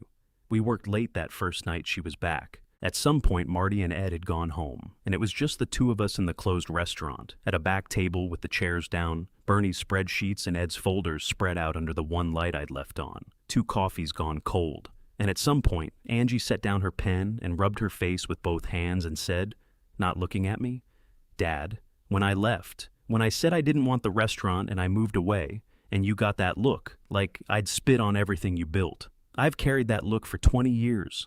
I always thought you never forgave me for not wanting it." And I set down what I was holding, because we were too old and had lost too much already to keep lying to each other. "Angie," I said, "the fault was mine, not yours. I was scared. I'd built a thing with my name, with your mother's name, on it, and I was terrified it would die when I did. And I mistook that fear for you rejecting me, and I pushed until I made the one thing I loved into a wall between us.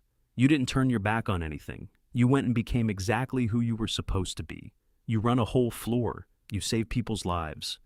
And that's what a father is supposed to want. And I was too scared and too proud to see it. Your mother told me so, every year. She said I was blind about my own kids. She was right.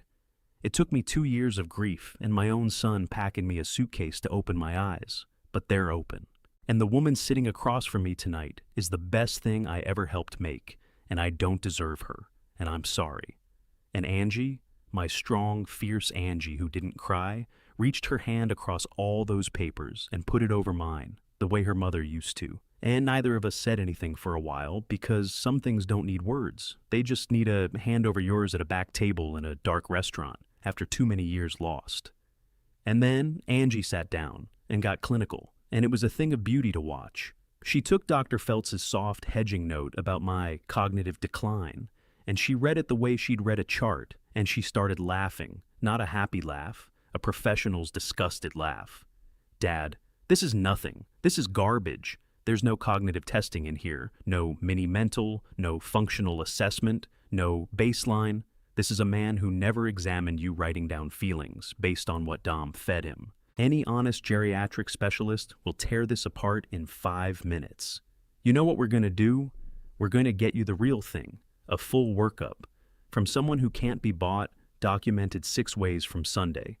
so that when they stand up in court and say you're incompetent, we hand the judge a stack of real medicine that says you're sharper than their lawyer. And she set it up herself and drove me there herself and sat in the waiting room like the nurse daughter she was, and I spent hours doing every test they had, answering every question, and at the end, an honest specialist put it in writing, black and white, unshakable. Sal Marino is fully competent, fully oriented, entirely capable of managing his own affairs and his own life.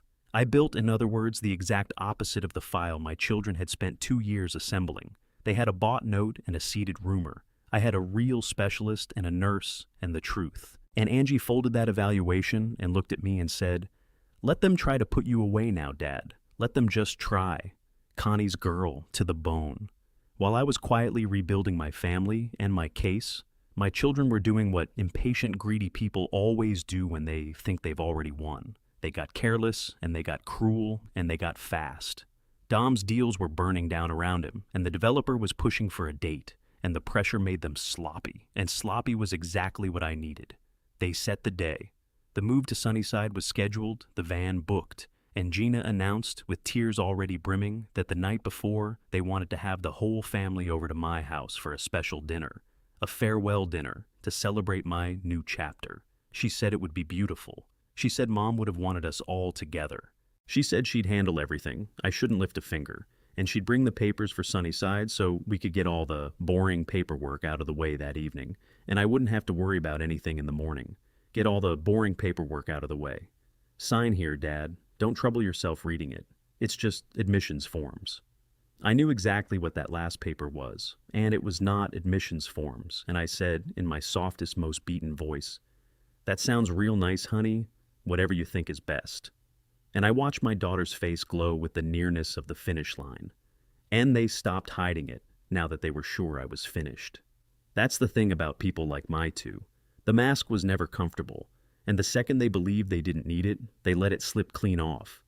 Dom talked about the building on the phone in the next room, not bothering to lower his voice. Clear title by end of month. Gina talked about me in the third person while I sat right there. At a lunch, Dom introduced me to the developer himself, introduced him as a friend, but I knew the name from Ed's folder.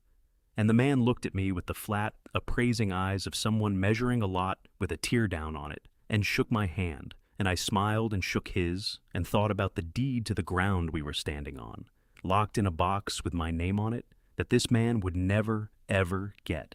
They had already sold it, in their heads. They were just waiting for a signature and a van to make it official. It never once occurred to them that the signature was a wall, and the wall was me, and I was about to let them run into it at full speed with the whole family watching.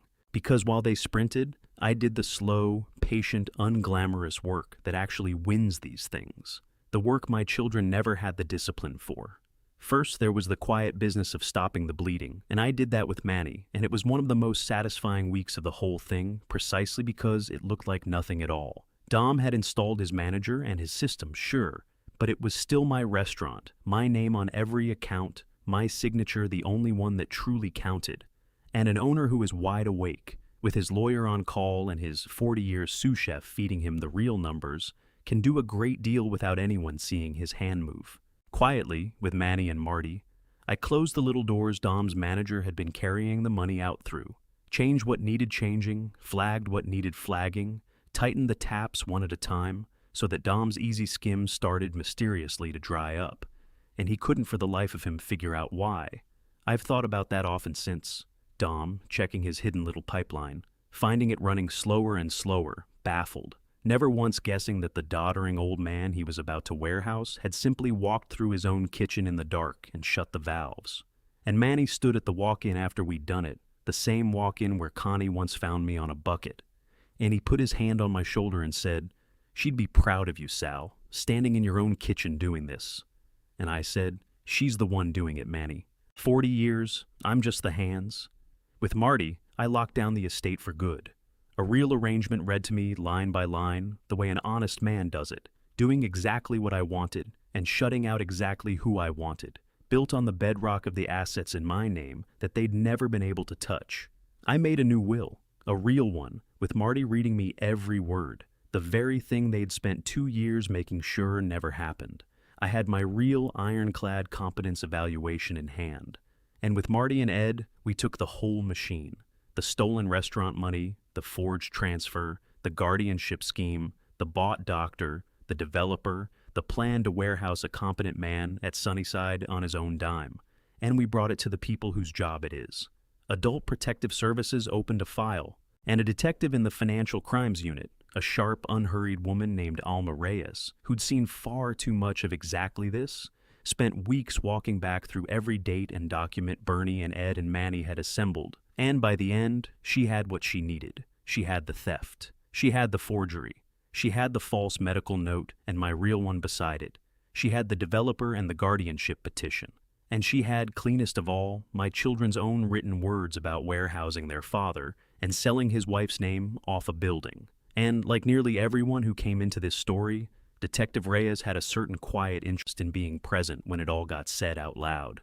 Everything was prepped, the estate, locked, my competence, certified. Angie, home, Manny, watching, Marty, Bernie, Ed, Detective Reyes, and APS, ready. Leo, protected and kept clear of what was coming. The evidence, complete and verified. All that was left was to choose the room and the moment. And my children, bless their greedy hearts, had already chosen it for me. They wanted to gather the whole family at my table, in my house, for a farewell dinner to get my last signature. So I decided that my table, in my house, at their farewell dinner, was exactly where I would serve the last course. All I had to do was wait for the doorbell. And a cook knows how to wait. And now you know what I knew, sitting at the head of that table with the suitcase by the door. Now you understand what was really cooking under the catered food and the toast to my new chapter. So let me take you back to that dinner where this story started, and let me finish it. The night came clear and cold. They'd done it up nice. I'll give them that. The good tablecloth, Connie's good dishes, which turned my stomach to see them use, candles, the catered food warming in my own oven. I'd gotten ready that day the way I used to get ready for the biggest service of the year. I'd woken early, in the quiet, and I did what I did every morning. I talked to Connie, but that morning I meant it a different way, not out of loneliness, but out of readiness. I told her it was the night. I told her I'd kept my name on the papers, the way she made me promise, and that tonight she was going to win through me, and that all I had to do was hold my hand steady a few more hours. And I swear I felt her hand on the back of my neck, the one that steadied the whole spinning world, even though it wasn't there. Then I got up, and I dressed careful, the good cardigan. And in my shirt pocket, over my heart, I put a folded piece of paper, and I moved through the day slow and calm, the way you move through a kitchen before the doors open. Everything in its place, nothing left to chance, prepped hours ago in the quiet. A cook is never so calm as the moment before the rush, when the work is already done. That's how I felt all that last day. The mise en place was finished. All that was left was to plate it. Dom was expansive and warm, playing the devoted son to a full house. There were a couple of cousins there, and an old family friend or two, brought in as witnesses without knowing that's what they were, so that the record would show a loving family sending Dad off with a beautiful dinner and his own blessing. Gina fussed over me, refilled my glass, touched my shoulder, called me Dad in that soft voice, her eyes wet and shining with what everyone took for love, and I now knew was the taste of the finish line. Rick smiled and said nothing. Sheila checked her phone, and Leo sat down the table, quiet, watchful, pushing his food around, a boy who half knew and couldn't say. And I caught his eye once and gave him the smallest nod. Steady, I've got it, and he swallowed and nodded back. They toasted me. Dom stood and raised his glass and gave a little speech about how brave I was, how this was a beautiful new chapter, how Mom would be proud of how gracefully I was handling it. Mom would be proud, he said, using Connie to grease the last of it down. And everyone raised their glasses, and I raised mine, and I thanked them. I stood, an old man in his cardigan, and I thanked my children for their concern and their care, and I said the food was wonderful, and I said I was a lucky man to have children who worried so much about my safety. And I saw Dom and Gina exchange the smallest glance, the glance of two people watching a plan land perfectly. And I sat back down, and I let them have it, all of it, right up to the last second, because a cook knows that the last 30 seconds are everything, and I hadn't waited 2 months to rush the plate now. We got to dessert, some catered tiramisu that would have shamed my kitchen.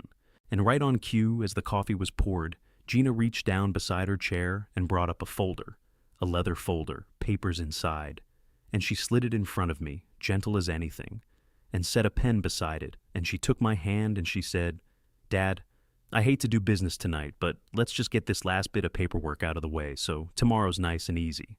It's just the admissions forms for Sunnyside.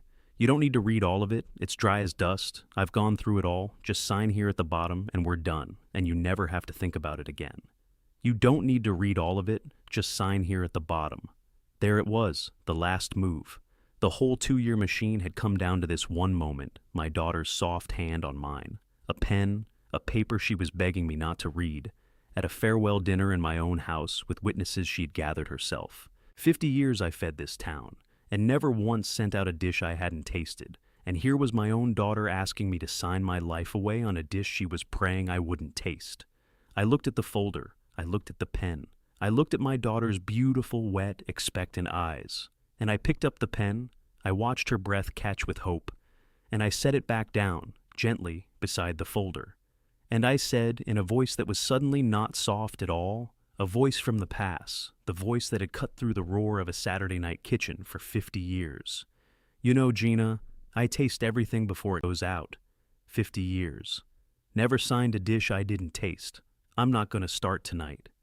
And into the little silence that dropped over the table, the doorbell rang. Gina's smile flickered. "Who? Dad, are you expecting somebody? It's late."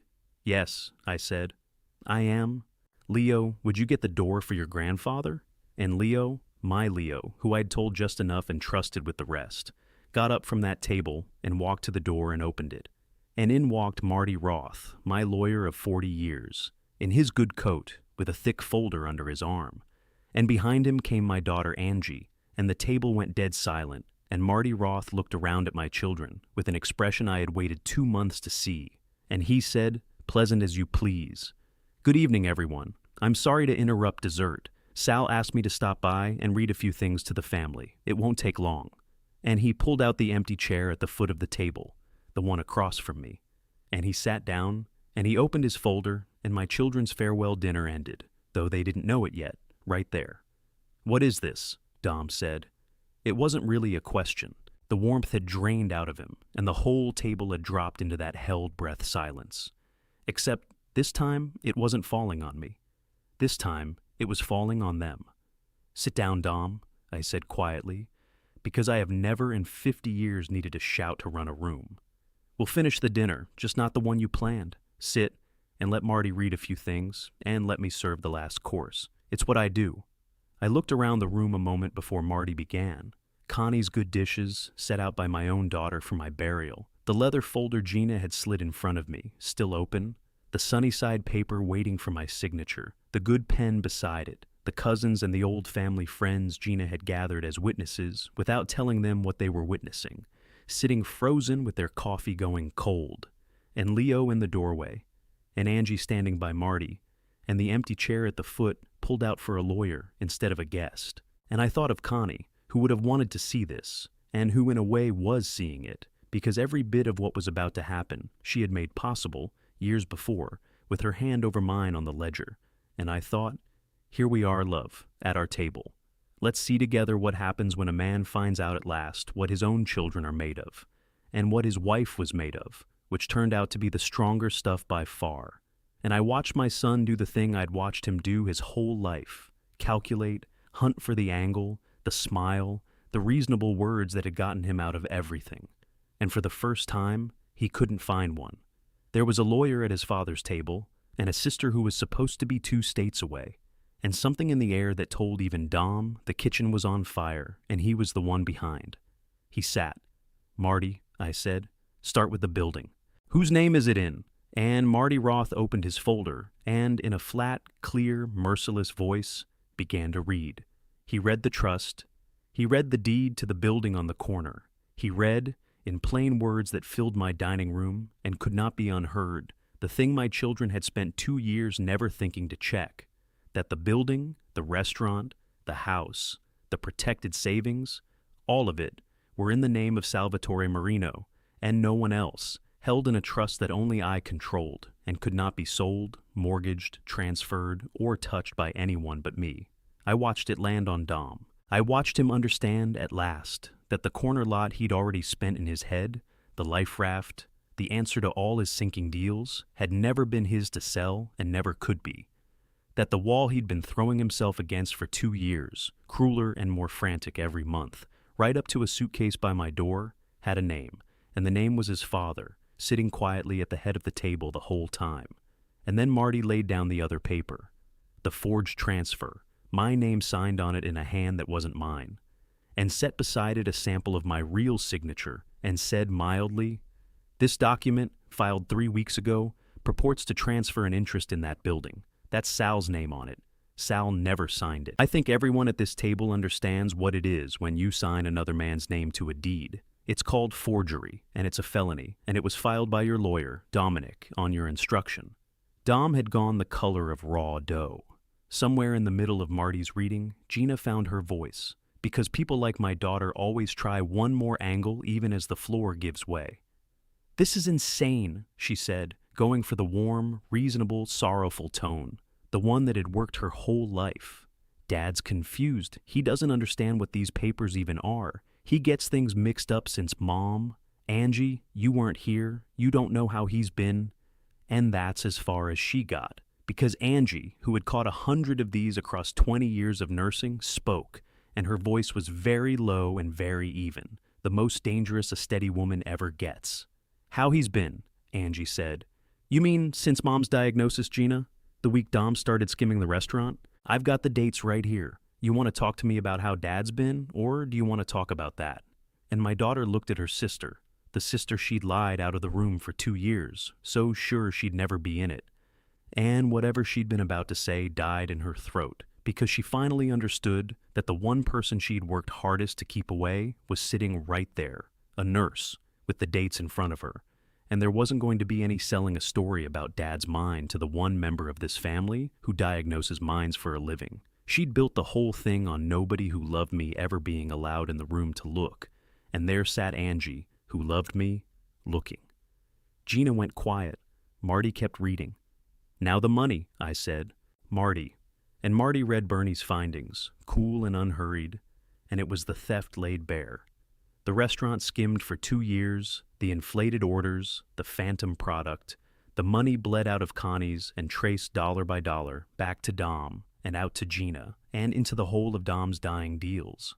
And then he read the dates, and when he said the date the skimming began, the week of Connie's diagnosis, our slow Tuesday, I saw Angie's hand go to her mouth, and I saw her turn slowly and look at her brother and sister with a nurse's cold, clear horror, because she understood what it meant, that while she and I were losing her mother, these two were counting her mother's money. Leo had gone white. Gina had stopped breathing. Every figure Marty read was a nail, and he drove them all in with the calm of a man who doesn't need to swing hard because the hammer is the truth, and the truth sinks itself. Then Marty set down the 2 doctor's notes side by side. Doctor, Feltz's soft, hedging, examine-nothing note about my cognitive decline, the foundation of the whole guardianship they were building, and beside it, my real evaluation, the full workup from an honest specialist who couldn't be bought, certifying in black and white that Sal Marino was completely competent and sound. "Your guardianship petition rests on this first note," Marty said, tapping Feltz's.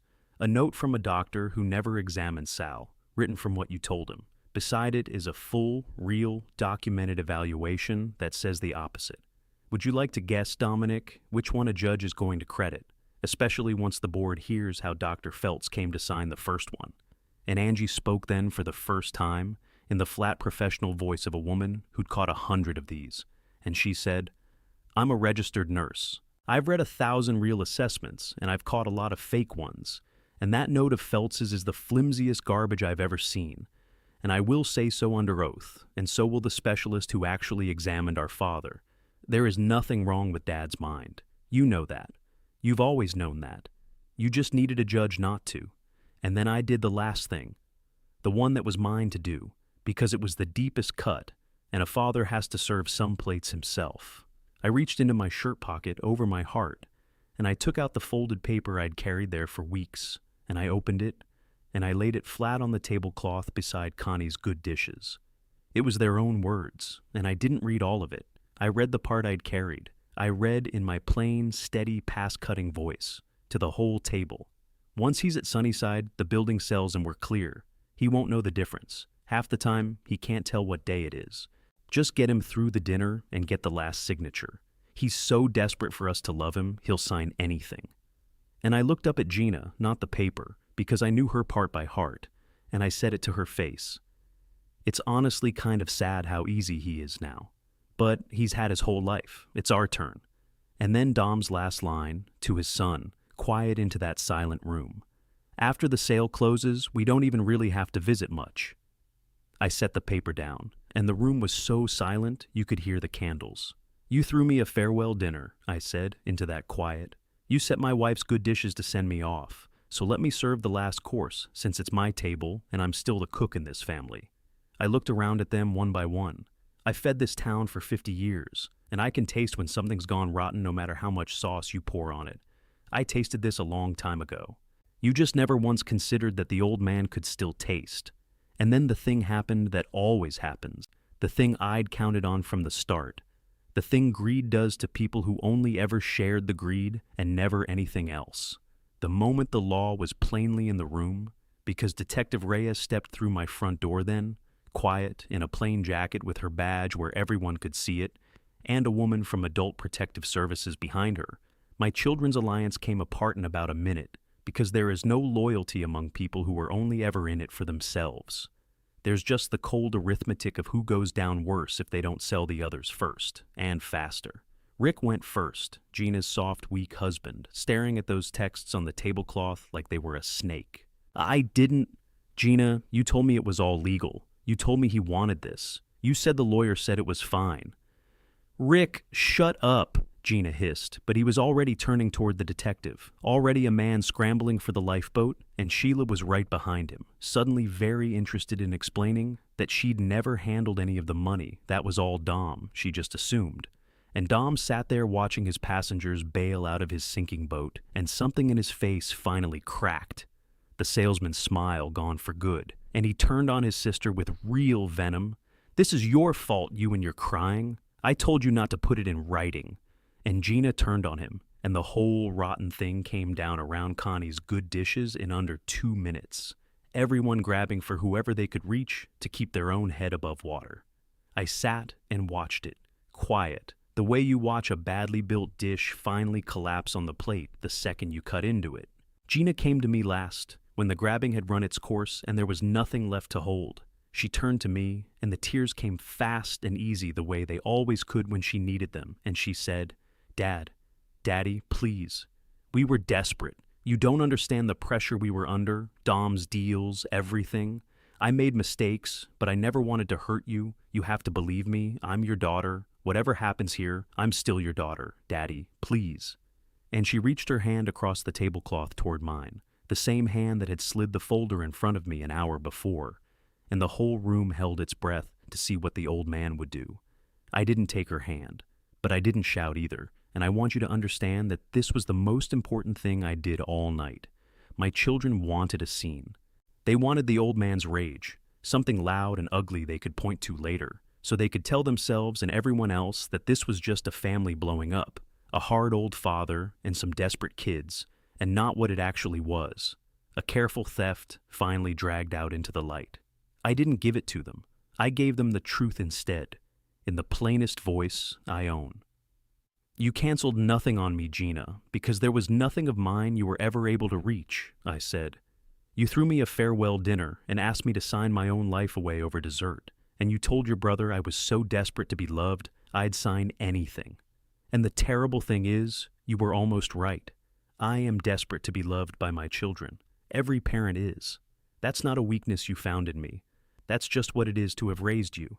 But your mother knew something you never learned. She knew that loving your children and handing them the keys to your life are two different things, and that the second one isn't love at all. It's just surrender dressed up as love. She made me keep my name on the papers because she looked at what wanting had already done to 2 of you, even years ago, and she protected the rest of us from it, from the grave. Everything you tried to take from people who trusted you, from a sister you lied out of the room, from a father who was burying your mother the week you started counting the property. This is the harvest, Gina. A person reaps what they plant. It's the oldest recipe there is. And you two planted nothing your whole lives but wanting. I didn't do this to you. You cooked this yourselves over 2 years, and tonight I'm just the one who set it in front of you. Eat. She had nothing to say to that. For the first time in her whole beautiful, weeping, calculating life, my daughter opened her mouth and found it empty. Detective Reyes stepped in then, quiet, almost gentle, which somehow made it heavier and not lighter. There were things in the next hour I won't dress up for you. The forgery, the theft, the guardianship scheme, Dr. Feltz's name going into the record, Dom's lawyer's name going into the record, my son and daughter answering for what they'd built, the careful machinery of the law beginning to turn against the people who'd built a machine to warehouse me. I'll spare you the procedure. What I'll tell you is that, somewhere in the middle of it, I got up from that table and I went to find Leo. Because Leo was still in the house. Of course he was. And he'd backed away from the table when the law came in, and now he stood at the edge of the kitchen, my kitchen, the doorway to the only room in that house that had ever really been mine. 17 years old, white-faced, watching his family come apart around his great-grandmother's dishes. And I went to him, these old knees and all, and I put my hands on his shoulders, and I said, I've got you. Whatever happens out there, you hear me. None of this is yours, and you and I are solid. Come on. Let's you and me go stand in the kitchen a minute, where it's quiet. It's always been quiet in the kitchen, if you know how to stand in it. And I walked my grandson into the kitchen, away from the wreckage, and we stood there together among the pots, and I let the law do its work in the other room without me. Some things matter more than watching justice get done. A scared 17-year-old in a doorway mattered more than watching my children answer for themselves. I have never once been sorry I chose the kitchen. I didn't walk away from the wreckage of that dinner to nurse my wounds. In 50 years, I never once abandoned a service because it got ugly on the line, and I wasn't going to start at 76 in my own dining room, with everything finally on the pass. And there was plenty of work left, because bringing my children down was never the point. That was just the moment the bleeding stopped. The healing came after, and the healing was the real meal. The first thing to die was the thing they had built to bury me, the guardianship. Against my real evaluation, the full workup from an honest specialist, backed by my daughter the nurse, and against the ugly picture of how their petition had been assembled, with a bought doctor and a 2-year seeded rumor and a forged deed, the thing collapsed before it ever reached a courtroom. No judge was ever going to look at that and see a declining old man who needed a guardian. They'd have seen a sharp old man with a machine built to grind him. I stayed a free man, master of myself and my own affairs, and it was affirmed in writing. The very thing my children had spent 2 years and a forged signature trying to take. The money came back, most of what could be traced, the way it does when a forensic accountant and a patient investigator and a detective who keeps her records all pull the same direction. The real prize, the building, the restaurant, the house, the protected savings, had never left my hands thanks to Connie, and never would. The cash Dom had skimmed out of Connie's over 2 years. The law traced and clawed back what it could, and what came home I put to work in a way I'll tell you about. And the developer, the man with the appraising eyes who'd already spent my corner in his head, got a call from Marty Roth informing him that the seller had never owned what he was trying to sell, that the title was clean and locked and going nowhere, and that any further contact would be documented. He vanished the way those men do. The second the deal stops being easy. The corner is still Connie's. It will be Connie's long after I'm gone. I think about that developer sometimes. The man with the appraising eyes who shook my hand at that lunch and had already, behind those eyes, torn my restaurant down and put up whatever they put up now and spent the money in his head. He never once looked at Connie's and saw 50 years of a whole town being fed through the best and worst nights of their lives. He saw a corner, he saw square footage, and he lost it.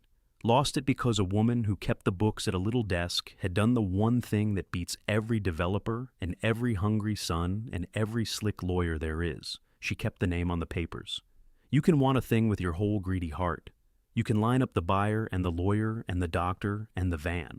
But if the name on the deed isn't yours, you are building a house on somebody else's ground, and one honest reading of one true document brings the whole thing down. That's not law. That's older than law. That's just what's true, and what's true always eventually gets read out loud at the table, if somebody keeps the paper and keeps their nerve. And Dr. Feltz answered to the state medical board for a note he'd signed about a man he never examined, and I don't imagine he'll sign many more of those. And here is the thing that lets me sleep at night. Dom's lawyer, the one who filed the forged transfer, turned out to have helped other families do this kind of thing to other old people. And when one thread comes loose, the whole cloth starts to go. Once Detective Reyes started pulling, he answered for more than just me. Stopping the men who'd have done it again to somebody else's mother or father turned out to be part of what my patience bought, and that's a part I'm as proud of as any. I think about those other families sometimes. I never met most of them, but I know they were out there, and I know that some of them didn't have a Connie who'd made them keep their name on the papers years before, and didn't have a trade that had drilled patience into their bones, and didn't have a 40-year sous chef with sharp eyes, or a daughter who was a nurse. Some of them ended up in the room with the garden in the brochure, paying for their own disappearance out of their own accounts, sure right to the end that it was love. And when I think of them, I don't feel triumph about my own escape. I feel the duty of it, the duty to spend the escape on them, on the next ones, on the old people who will be marked out tomorrow by some other dom, with some other warm smile and some other paper to sign. That's what the fund is for, and I'll come to it. But it started right there, in Detective Reyes's quiet interest in a lawyer who'd done this before, and in me realizing that a man who's been robbed and clawed it back has one job left, to make the clawing back mean something for somebody besides himself. And there was the restaurant. That night, after they had all gone and the house was finally empty and quiet, Angie and Leo and I did the only thing that made any sense to the three of us. We drove to Connie's, and I unlocked the dark kitchen, and I fired up the stove, the big range I'd stood at for 50 years. And the three of us cooked, at midnight, a real meal, the way I make it, not catered, not warmed in a box, made by hand with love, the way Connie taught me. Love is best said. There's a thing that happens when you light a stove in a dark, closed kitchen at midnight. The burners catch with that soft roar, and the pilot light steadies, and the cold, dead room comes alive with the heat and the smell of onions going into hot oil. And for a moment, it's like the whole place wakes up and remembers what it's for. I stood at that range with my daughter chopping beside me and my grandson tasting off the spoon and correcting the salt like his grandmother used to, and I thought, this is the sound they wanted to end. This roar, this heat, this smell. My son would have sold it to a man who'd have gutted it for the lot and never once heard what it was saying. And what it was saying, at midnight, with the two people left in the world who actually loved me, was the only thing it had ever said in 50 years, and would go on saying long after I'm gone, in a boy's hands instead of mine. You are fed, you are loved, you are home. You can move a man out of a house, I thought, sliding a plate across to Angie. You cannot move him out of that. And we sat in the empty dining room under the crooked Connies, in the window, and we ate it, my daughter and my grandson and me. And it was the best meal I've had since Connie died, because it was the first one in 2 years I ate at a table where every single person actually loved me. The stove still lit. The pass was still mine. And there were still 2 people at my table worth cooking for. That was the whole tally in the end. On the things that mattered, my children took nothing at all. The law took its time with my son and my daughter, the way the law does. Slow, maddening. So slow I sometimes wondered whether I'd live to see the end of it. But the wheels grind all the way down, even when they grind slow, and they don't run backward. The case was as clean as they come, Detective Reyes told me. And she'd seen plenty. Which is what happens when the victim kept his name on the papers, kept the real documents locked away, had a loyal sous chef writing down everything for 2 years, and the guilty parties were foolish enough to put their own contempt in writing. There wasn't much of a fight. Their lawyers looked at the mountain, the traced money, the forged deed, the bought medical note against a real one, the guardianship scheme, their own texts about warehousing their father and selling his wife's name off a building, and did the only sensible thing. Dom answered for the forgery and the theft and the fraud, the skimming from the restaurant, the whole 2-year bleed. All of it came home to roost on him. Gina answered for her part in the exploitation and the fraud. Rick and Sheila, the passengers, mostly answered by finally telling the truth about the 2 who'd been driving. There were consequences, and there was restitution, and I won't walk you through every technicality because the procedure was never the point. I went to a hearing once and sat in the back on a hard bench in my good coat and watched a piece of my son's long-reaching end in a few flat sentences from a judge who'd seen 1,000 doms and had no patience left for any of them, and I felt no triumph, none, only a tiredness as old as the world, because I was watching a whole life catch up to my own child all at once, and no father, not even a wronged one, is glad to see that land on the face of a boy he once carried on his shoulders through a dining room while the whole staff cheered. Neither of their marriages survived it, and I don't know of many that would. Inside a year, Rick was gone, and Gina was alone with what she'd done, in a house that had gotten very quiet.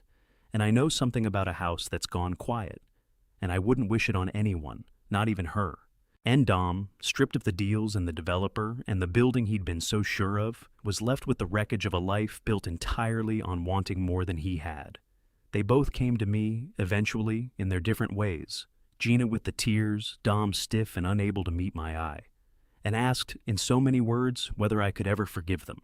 And I'll tell you what I told them, because it's true, and because I don't want you thinking this ends with a hard old man turned to stone. I told them yes, I told them I forgave them, that I laid the whole weight of it down, for my own sake as much as theirs, because I'm old, and I've buried the only person I'd carry that kind of weight for, and I will not spend what's left of my life dragging it around for the two of them. But forgiveness and trust are not the same thing, and I told them that too. I forgave them freely. I will never trust them again.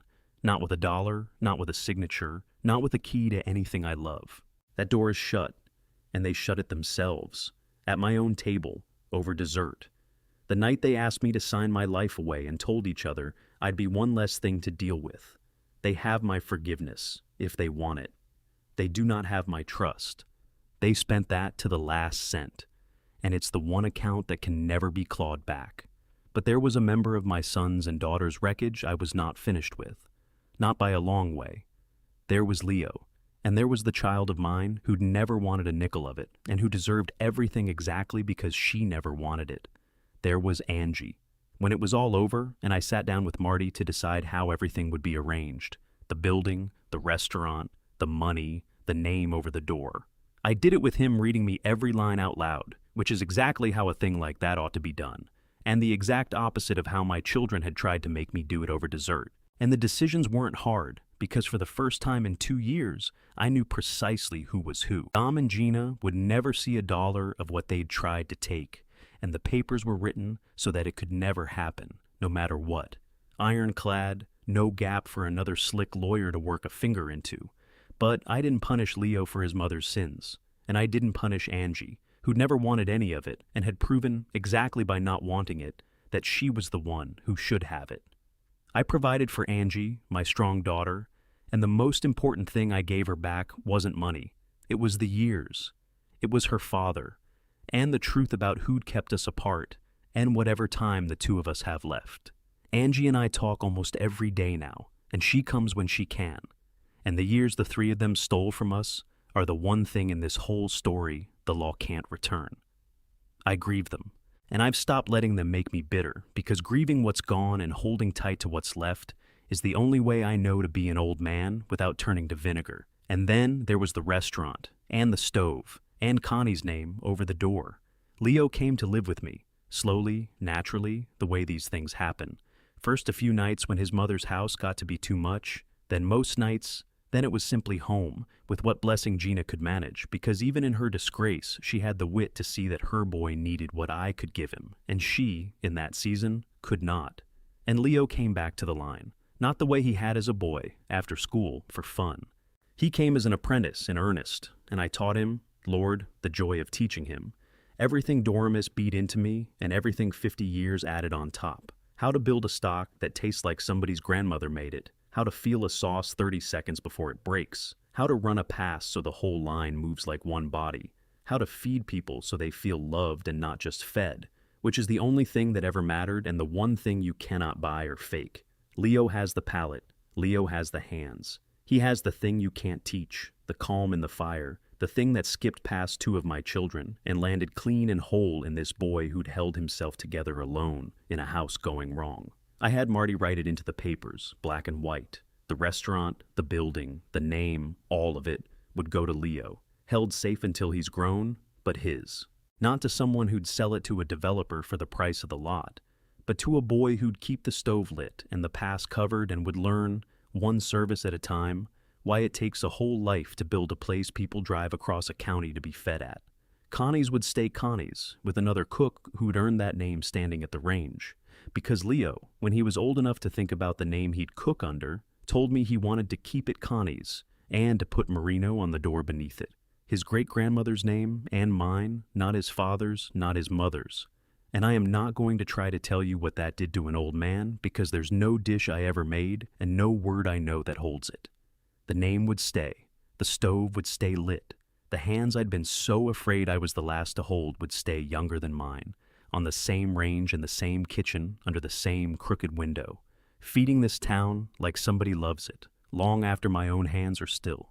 They wanted to sell it all for the price of the corner and warehouse me in a garden with a brochure. Instead, the stove's still lit, Connie's name is still over the door, and there's a 17-year-old on the line with his grandmother's hands and his aunt's fire and his own good heart. That's the final tally. On the things that actually count, my children took nothing at all. That left the question of the money that came home and what to do with it. And here I have to tell you about Connie one more time, because what I did for her, and in her name. I didn't need it. I'm 76, the restaurant is mine, the building is mine, the house is mine, and my wants are small. A good stock going on the stove, a boy to teach, a daughter's voice on the phone. I could have put the clawed-back money back in the bank to sit there and do nothing. But it had been stolen with a particular kind of cruelty. The cruelty of people who go after an old person exactly when he's most alone and most broken, and who use the words safety and family and love as the pry bar. And it seemed to me that money ought to go back to fighting that exact cruelty. So, with Marty I set up a foundation, and I named it for my wife, the Connie Marino Fund. The fund does one thing, but it does it with all the stubbornness Connie used to put into those Sunday night books. It helps old people who are being robbed by the very family that's supposed to protect them. It pays for lawyers like Marty and accountants like Bernie and investigators like Ed for old folks who can't afford them. The ones who are alone and grieving and being quietly managed by someone with a plan and a soft voice. It fights guardianship petitions filed in bad faith. The ones that aren't about protecting anybody but about seizing everything. And it helps competent old people prove they're competent, which is the most humiliating thing that can be asked of a person. To have to prove your own mind is still your own.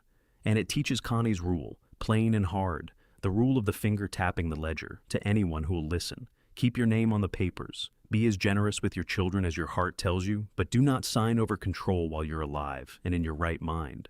And if you're a widow or a widower, keep your own eyes on your own money, because the day you go blind to it is the day somebody starts to count it. And I added one lesson of my own, the cook's lesson. Taste everything before it goes out. Never sign a dish you haven't tasted. Read every page yourself, or have someone who loves you read it to you before your name goes anywhere near it. And I'll tell you the thing I've come to understand about why so many of us old ones fall for it, because it might do somebody some good to hear it from a man who nearly went into that van. It isn't that we're stupid, it's that we're lonely and tired and gutted. And at a certain point somebody shows up with a warm smile and the word family and the word safe.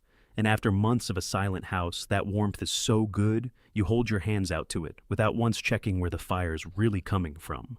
And there's worse underneath it, there's the shame. Because the moment you start to suspect that the child who says they love you is robbing you, the first thing you feel isn't anger, it's shame. Shame at thinking such an ugly thing about your own son, your own daughter. And the shame seals your mouth. It makes you say, I must be wrong, I'm just a bitter old man now. I can't think that about my own kids. And while you sit there ashamed of your own suspicion, they work. The Connie Marino Fund exists to tell those old people one thing before it's too late. Don't be ashamed to look. Looking isn't a betrayal of the people you love. Real love holds up under a clear eye. Only a swindle needs you to keep your eyes shut. Let me tell you about one man, because 1,000 numbers never say what one man says. His name was Walter. That's not his real name.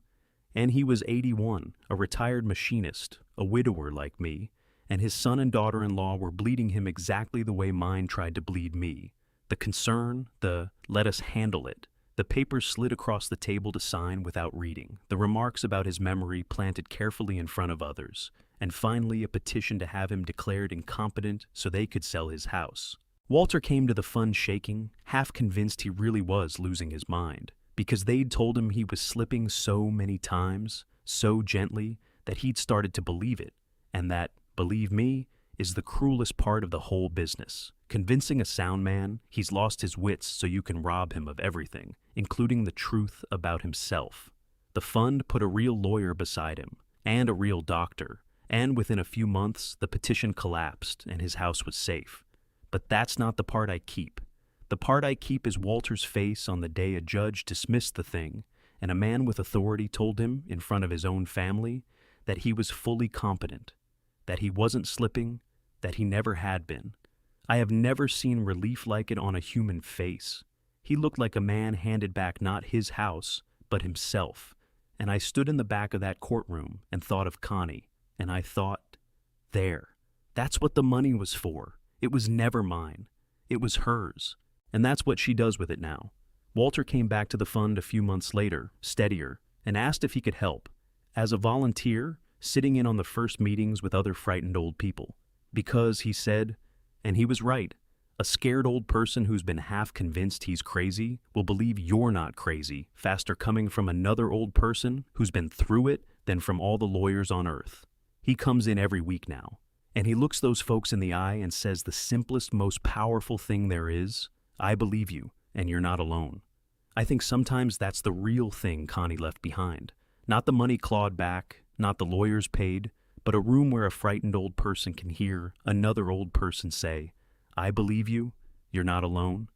It's all I'd have wanted to hear in the worst of those months when I was starting to taste the truth and was ashamed to taste it. There was nobody to say it to me then. Now, because of Connie, there's somebody to say it to the next one. And in the end, I went back to the stove. That's the simplest part and the best. I went back to Connie's. Back to the range I'd stood at for 50 years, back to the roar of the burners and the clatter of the pass and the good clean heat of a kitchen doing what a kitchen is for. Not every night at my age, but the good services, the ones that matter, the holidays and the big tables and the nights a family comes in to mark something. I put my wife's name back on my lips every time I walked under the crooked Connies in the window, and I cooked. And I began to teach, not just Leo, but others. Young cooks, kids sent over from a program for young people who don't fit the ordinary molds. Kids with restless hands and nobody left with the patience to teach them a slow trade in a world that's in a hurry about everything. I put them on prep next to me, and I taught them what Doremus beat into me and what 50 years added on top. And I fed them, because half of them had never once in their lives been fed by somebody who was paying attention while they did it. And you'd be amazed what happens to a hard, closed-off kid the first time an old man hands him a bowl of something, made with care, and says, sit down, eat. You did good today. There was one girl the program sent over, 16, all sharp edges and daring you to give up on her the way everyone always had. She burned a whole pan of onions her first week, walked away from them, maybe to see what I'd do, and braced herself for me to blow up, because getting yelled at was the only kitchen she'd ever known.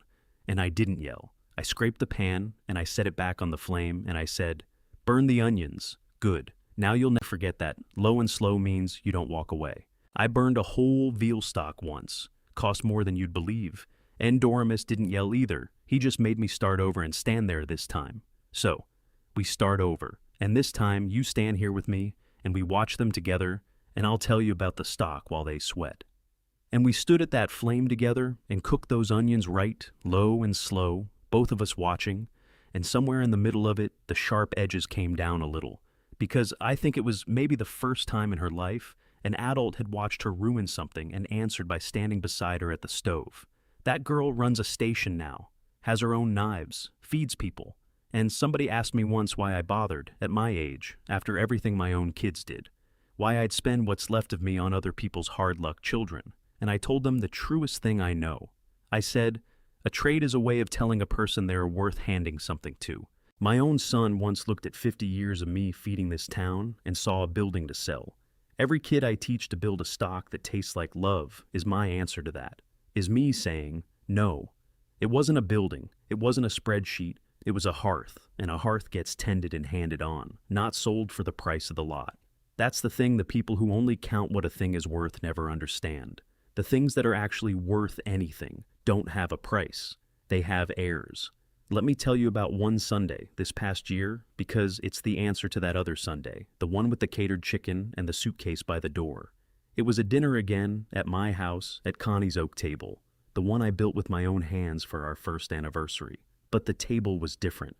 Angie was there, in from 2 states away, laughing with her head thrown back the way her mother used to.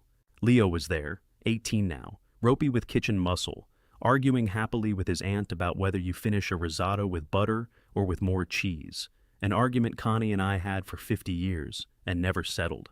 There was food I'd made with my own hands, not catered, not warmed in a box.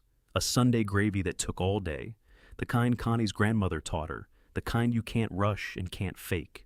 And halfway through it, I had to get up and go stand in the kitchen a minute, over the pot, because some kinds of happiness are too big to sit still with at a table. There was an empty chair. I didn't set it on purpose. It's just that when you lay a table for family, your hands count the old number. And there was one chair too many.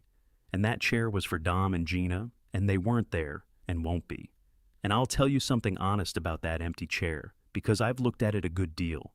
I don't feel hatred when I look at it. Hatred is heavy, and I'm old, and I've buried the only person I'd carry that kind of weight for, and I won't spend the years I've got left dragging one around for those two. But there's no place set for them either, because here's what I learned. The thing it took me 76 years and a farewell dinner in my own house to understand all the way down. Forgiveness and trust are not the same thing. People confuse them because they sit side by side, but they run on different burners. I can forgive a person. I can set the weight down. I can even hope, somewhere far underneath, that they find their way to being better than they were. And at the very same time, never trust them again. Never seat them at my table again. Never hand them a key to a single thing I love. Forgiveness is something you do to set yourself free. Trust is something a person earns or spends, and once it's spent the way Dom and Gina spent theirs, children packing a suitcase for their own father so they could sell his wife's name off a building, it doesn't come back at any price. And there's a thing about that empty chair I want to say for Leo, because someday he may see this story told, and he deserves the truth said with care. Gina is his mother, and will always be his mother, and I have never said one word to Leo to turn him against her. I did the exact opposite of what was done to Angie and me. I did not poison the boy's ear against anyone. I told Leo only the plain truth of what happened, when he was old enough to bear it. And then I left him free to love his mother as much as his own heart needs to, without shame, without me sitting in judgment of it. Because a child has the right to love a parent even when the parent hasn't earned it. And to take that right away would be to do to Leo the very thing that was done to us. The empty chair isn't a rebuke aimed at Leo. It's just the plain fact of something that broke. And in this house, we don't hide the broken things anymore. We set them out on the table where everyone can see, and then we go on living and we eat. And I think about fathers and children and the ones you're given versus the ones who show up. Sitting there looking at that empty chair. For years I ached because Angie didn't want the restaurant, my name, my trade, and I warmed myself at the son and daughter who seemed so ready to step in close. And I had it exactly backwards. The child who walked away to build her own life loved me enough to come home and take apart the machine that was eating me alive. The two who wanted my life wanted it only to sell it off for parts. It isn't the child who wants your inheritance who loves you. It's the one who'd treat it the way you treated it. I learned that almost too late, and I carry the almost like a splinter under a nail. But almost too late means in time, and in time is all a man can ask for. So let me tell you what this whole thing taught me from the seat of an old cook who thought he'd already learned everything a man needs to know and found himself, at 74, back on the line with grief and betrayal for teachers. I learned that the loudest man in the room is almost never the one holding the ladle. My son was smooth and certain and warm when it suited him, and he filled every room with his sureness that he'd already won, and he had nothing. I was quiet and small and beaten-looking and seemed to have nothing, and I held everything. Because a woman 2 years in her grave had made me keep my name on the papers. Don't let the noise fool you. Look at who's actually holding the papers. Always look at who's holding the papers. I learned that patience isn't weakness, even though it wears the same coat. And that's exactly why impatient people mistake it for weakness and throw themselves onto it and break their teeth. I spent months playing the sad old man being shipped to Sunnyside, swallowing my pride at every meal, feeding a folder in the next room.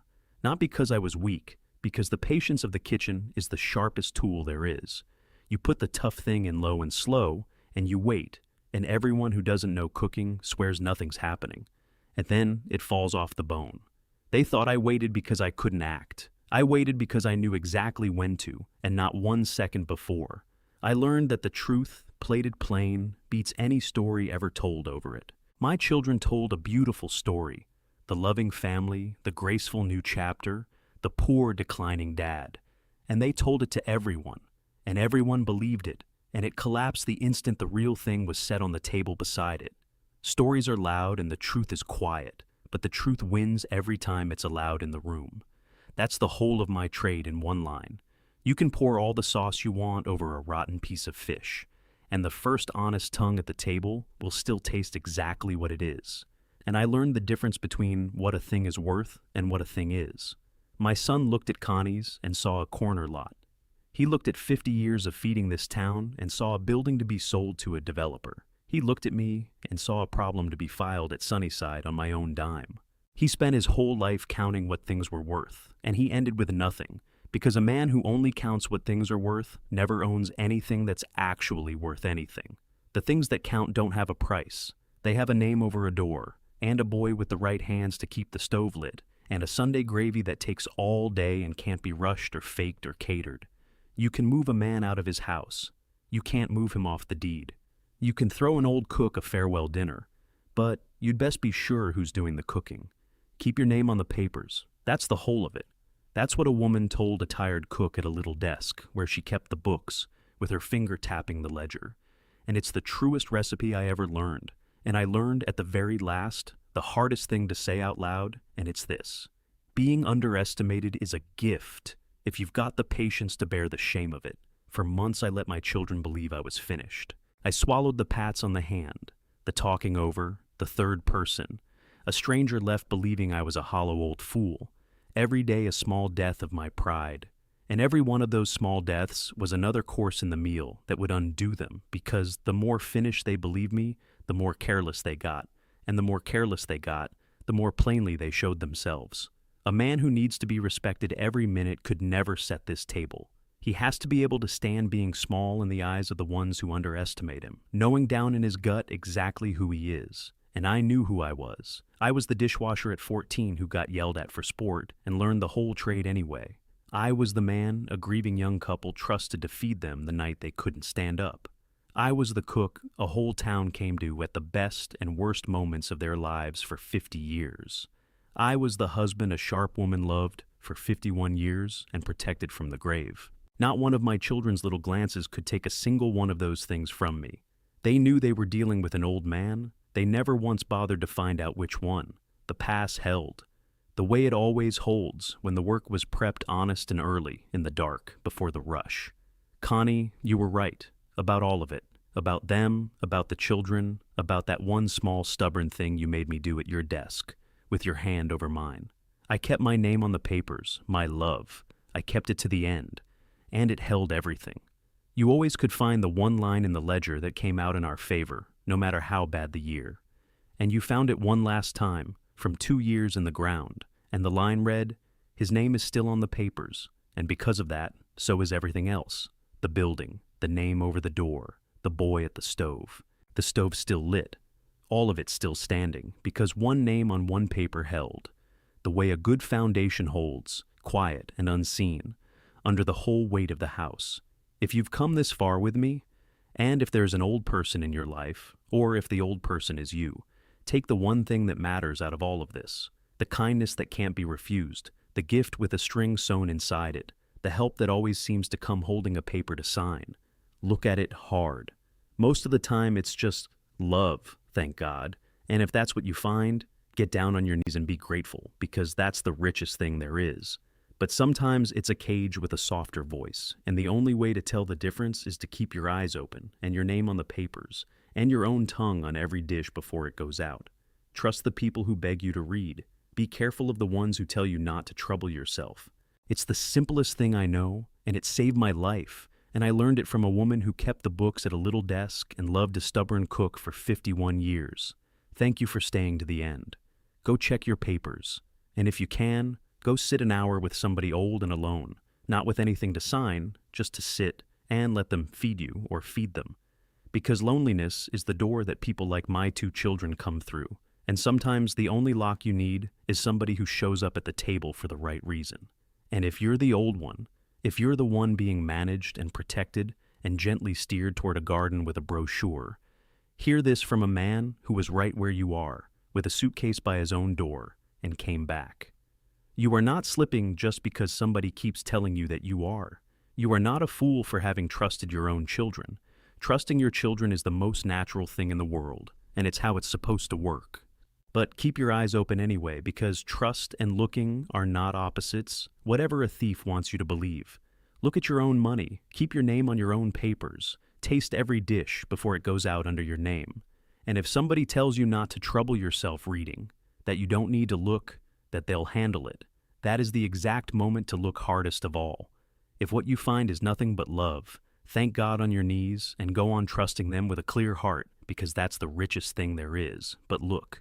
Looking costs you nothing, and not looking has cost more old people more than you will ever read about. I'm living proof a man can be 76 and grieving and written off by everyone at his own table and still not finished. Not while his name's on the papers. Not while he's still the one who does the cooking. And if you hold somebody tonight, let it be one of the ones who'd set you a place at the table for love. Not one who'd set your dead wife's good dishes to carve you up. They threw me a farewell dinner, and in the end, I was the one who got to say goodbye. To the lie, to the fear, to the version of my children I'd made up because I couldn't bear the real one. I said goodbye to all of it, and I kept the stove, and I kept my name, and I kept the two people at that table who actually loved me. It was the best farewell I ever cooked. They packed my life into a case beside the door and toasted to the chapter they had planned. They set her good dishes out to send me off before the morning van and slid one last page from my hand. I smiled. I thanked them. I had tasted it for weeks, the rot no sauce can bury, plated fine. So, when the doorbell rang against their careful cheeks, my lawyer read the deed, and every name was mine. Connie, at your desk, your finger on the line. Keep your name on the papers, Sal. You knew. 2 years beneath the ground, and still you held the sign, the wall, the lock, the light I carried through. The stove runs hot beneath the crooked glass, where no one sells it, and the pots stay bright. There's a boy who bears your name now at the pass, my last, best dish. The hearth I kept alight. He's no fool who feeds a town for 50 years, nor he who waits. The owner's the one with his name, and the patience, and the proof. Time keeps the ledger straight and settles the old plates. To me, it left the stove. To them, the harvest of their truth.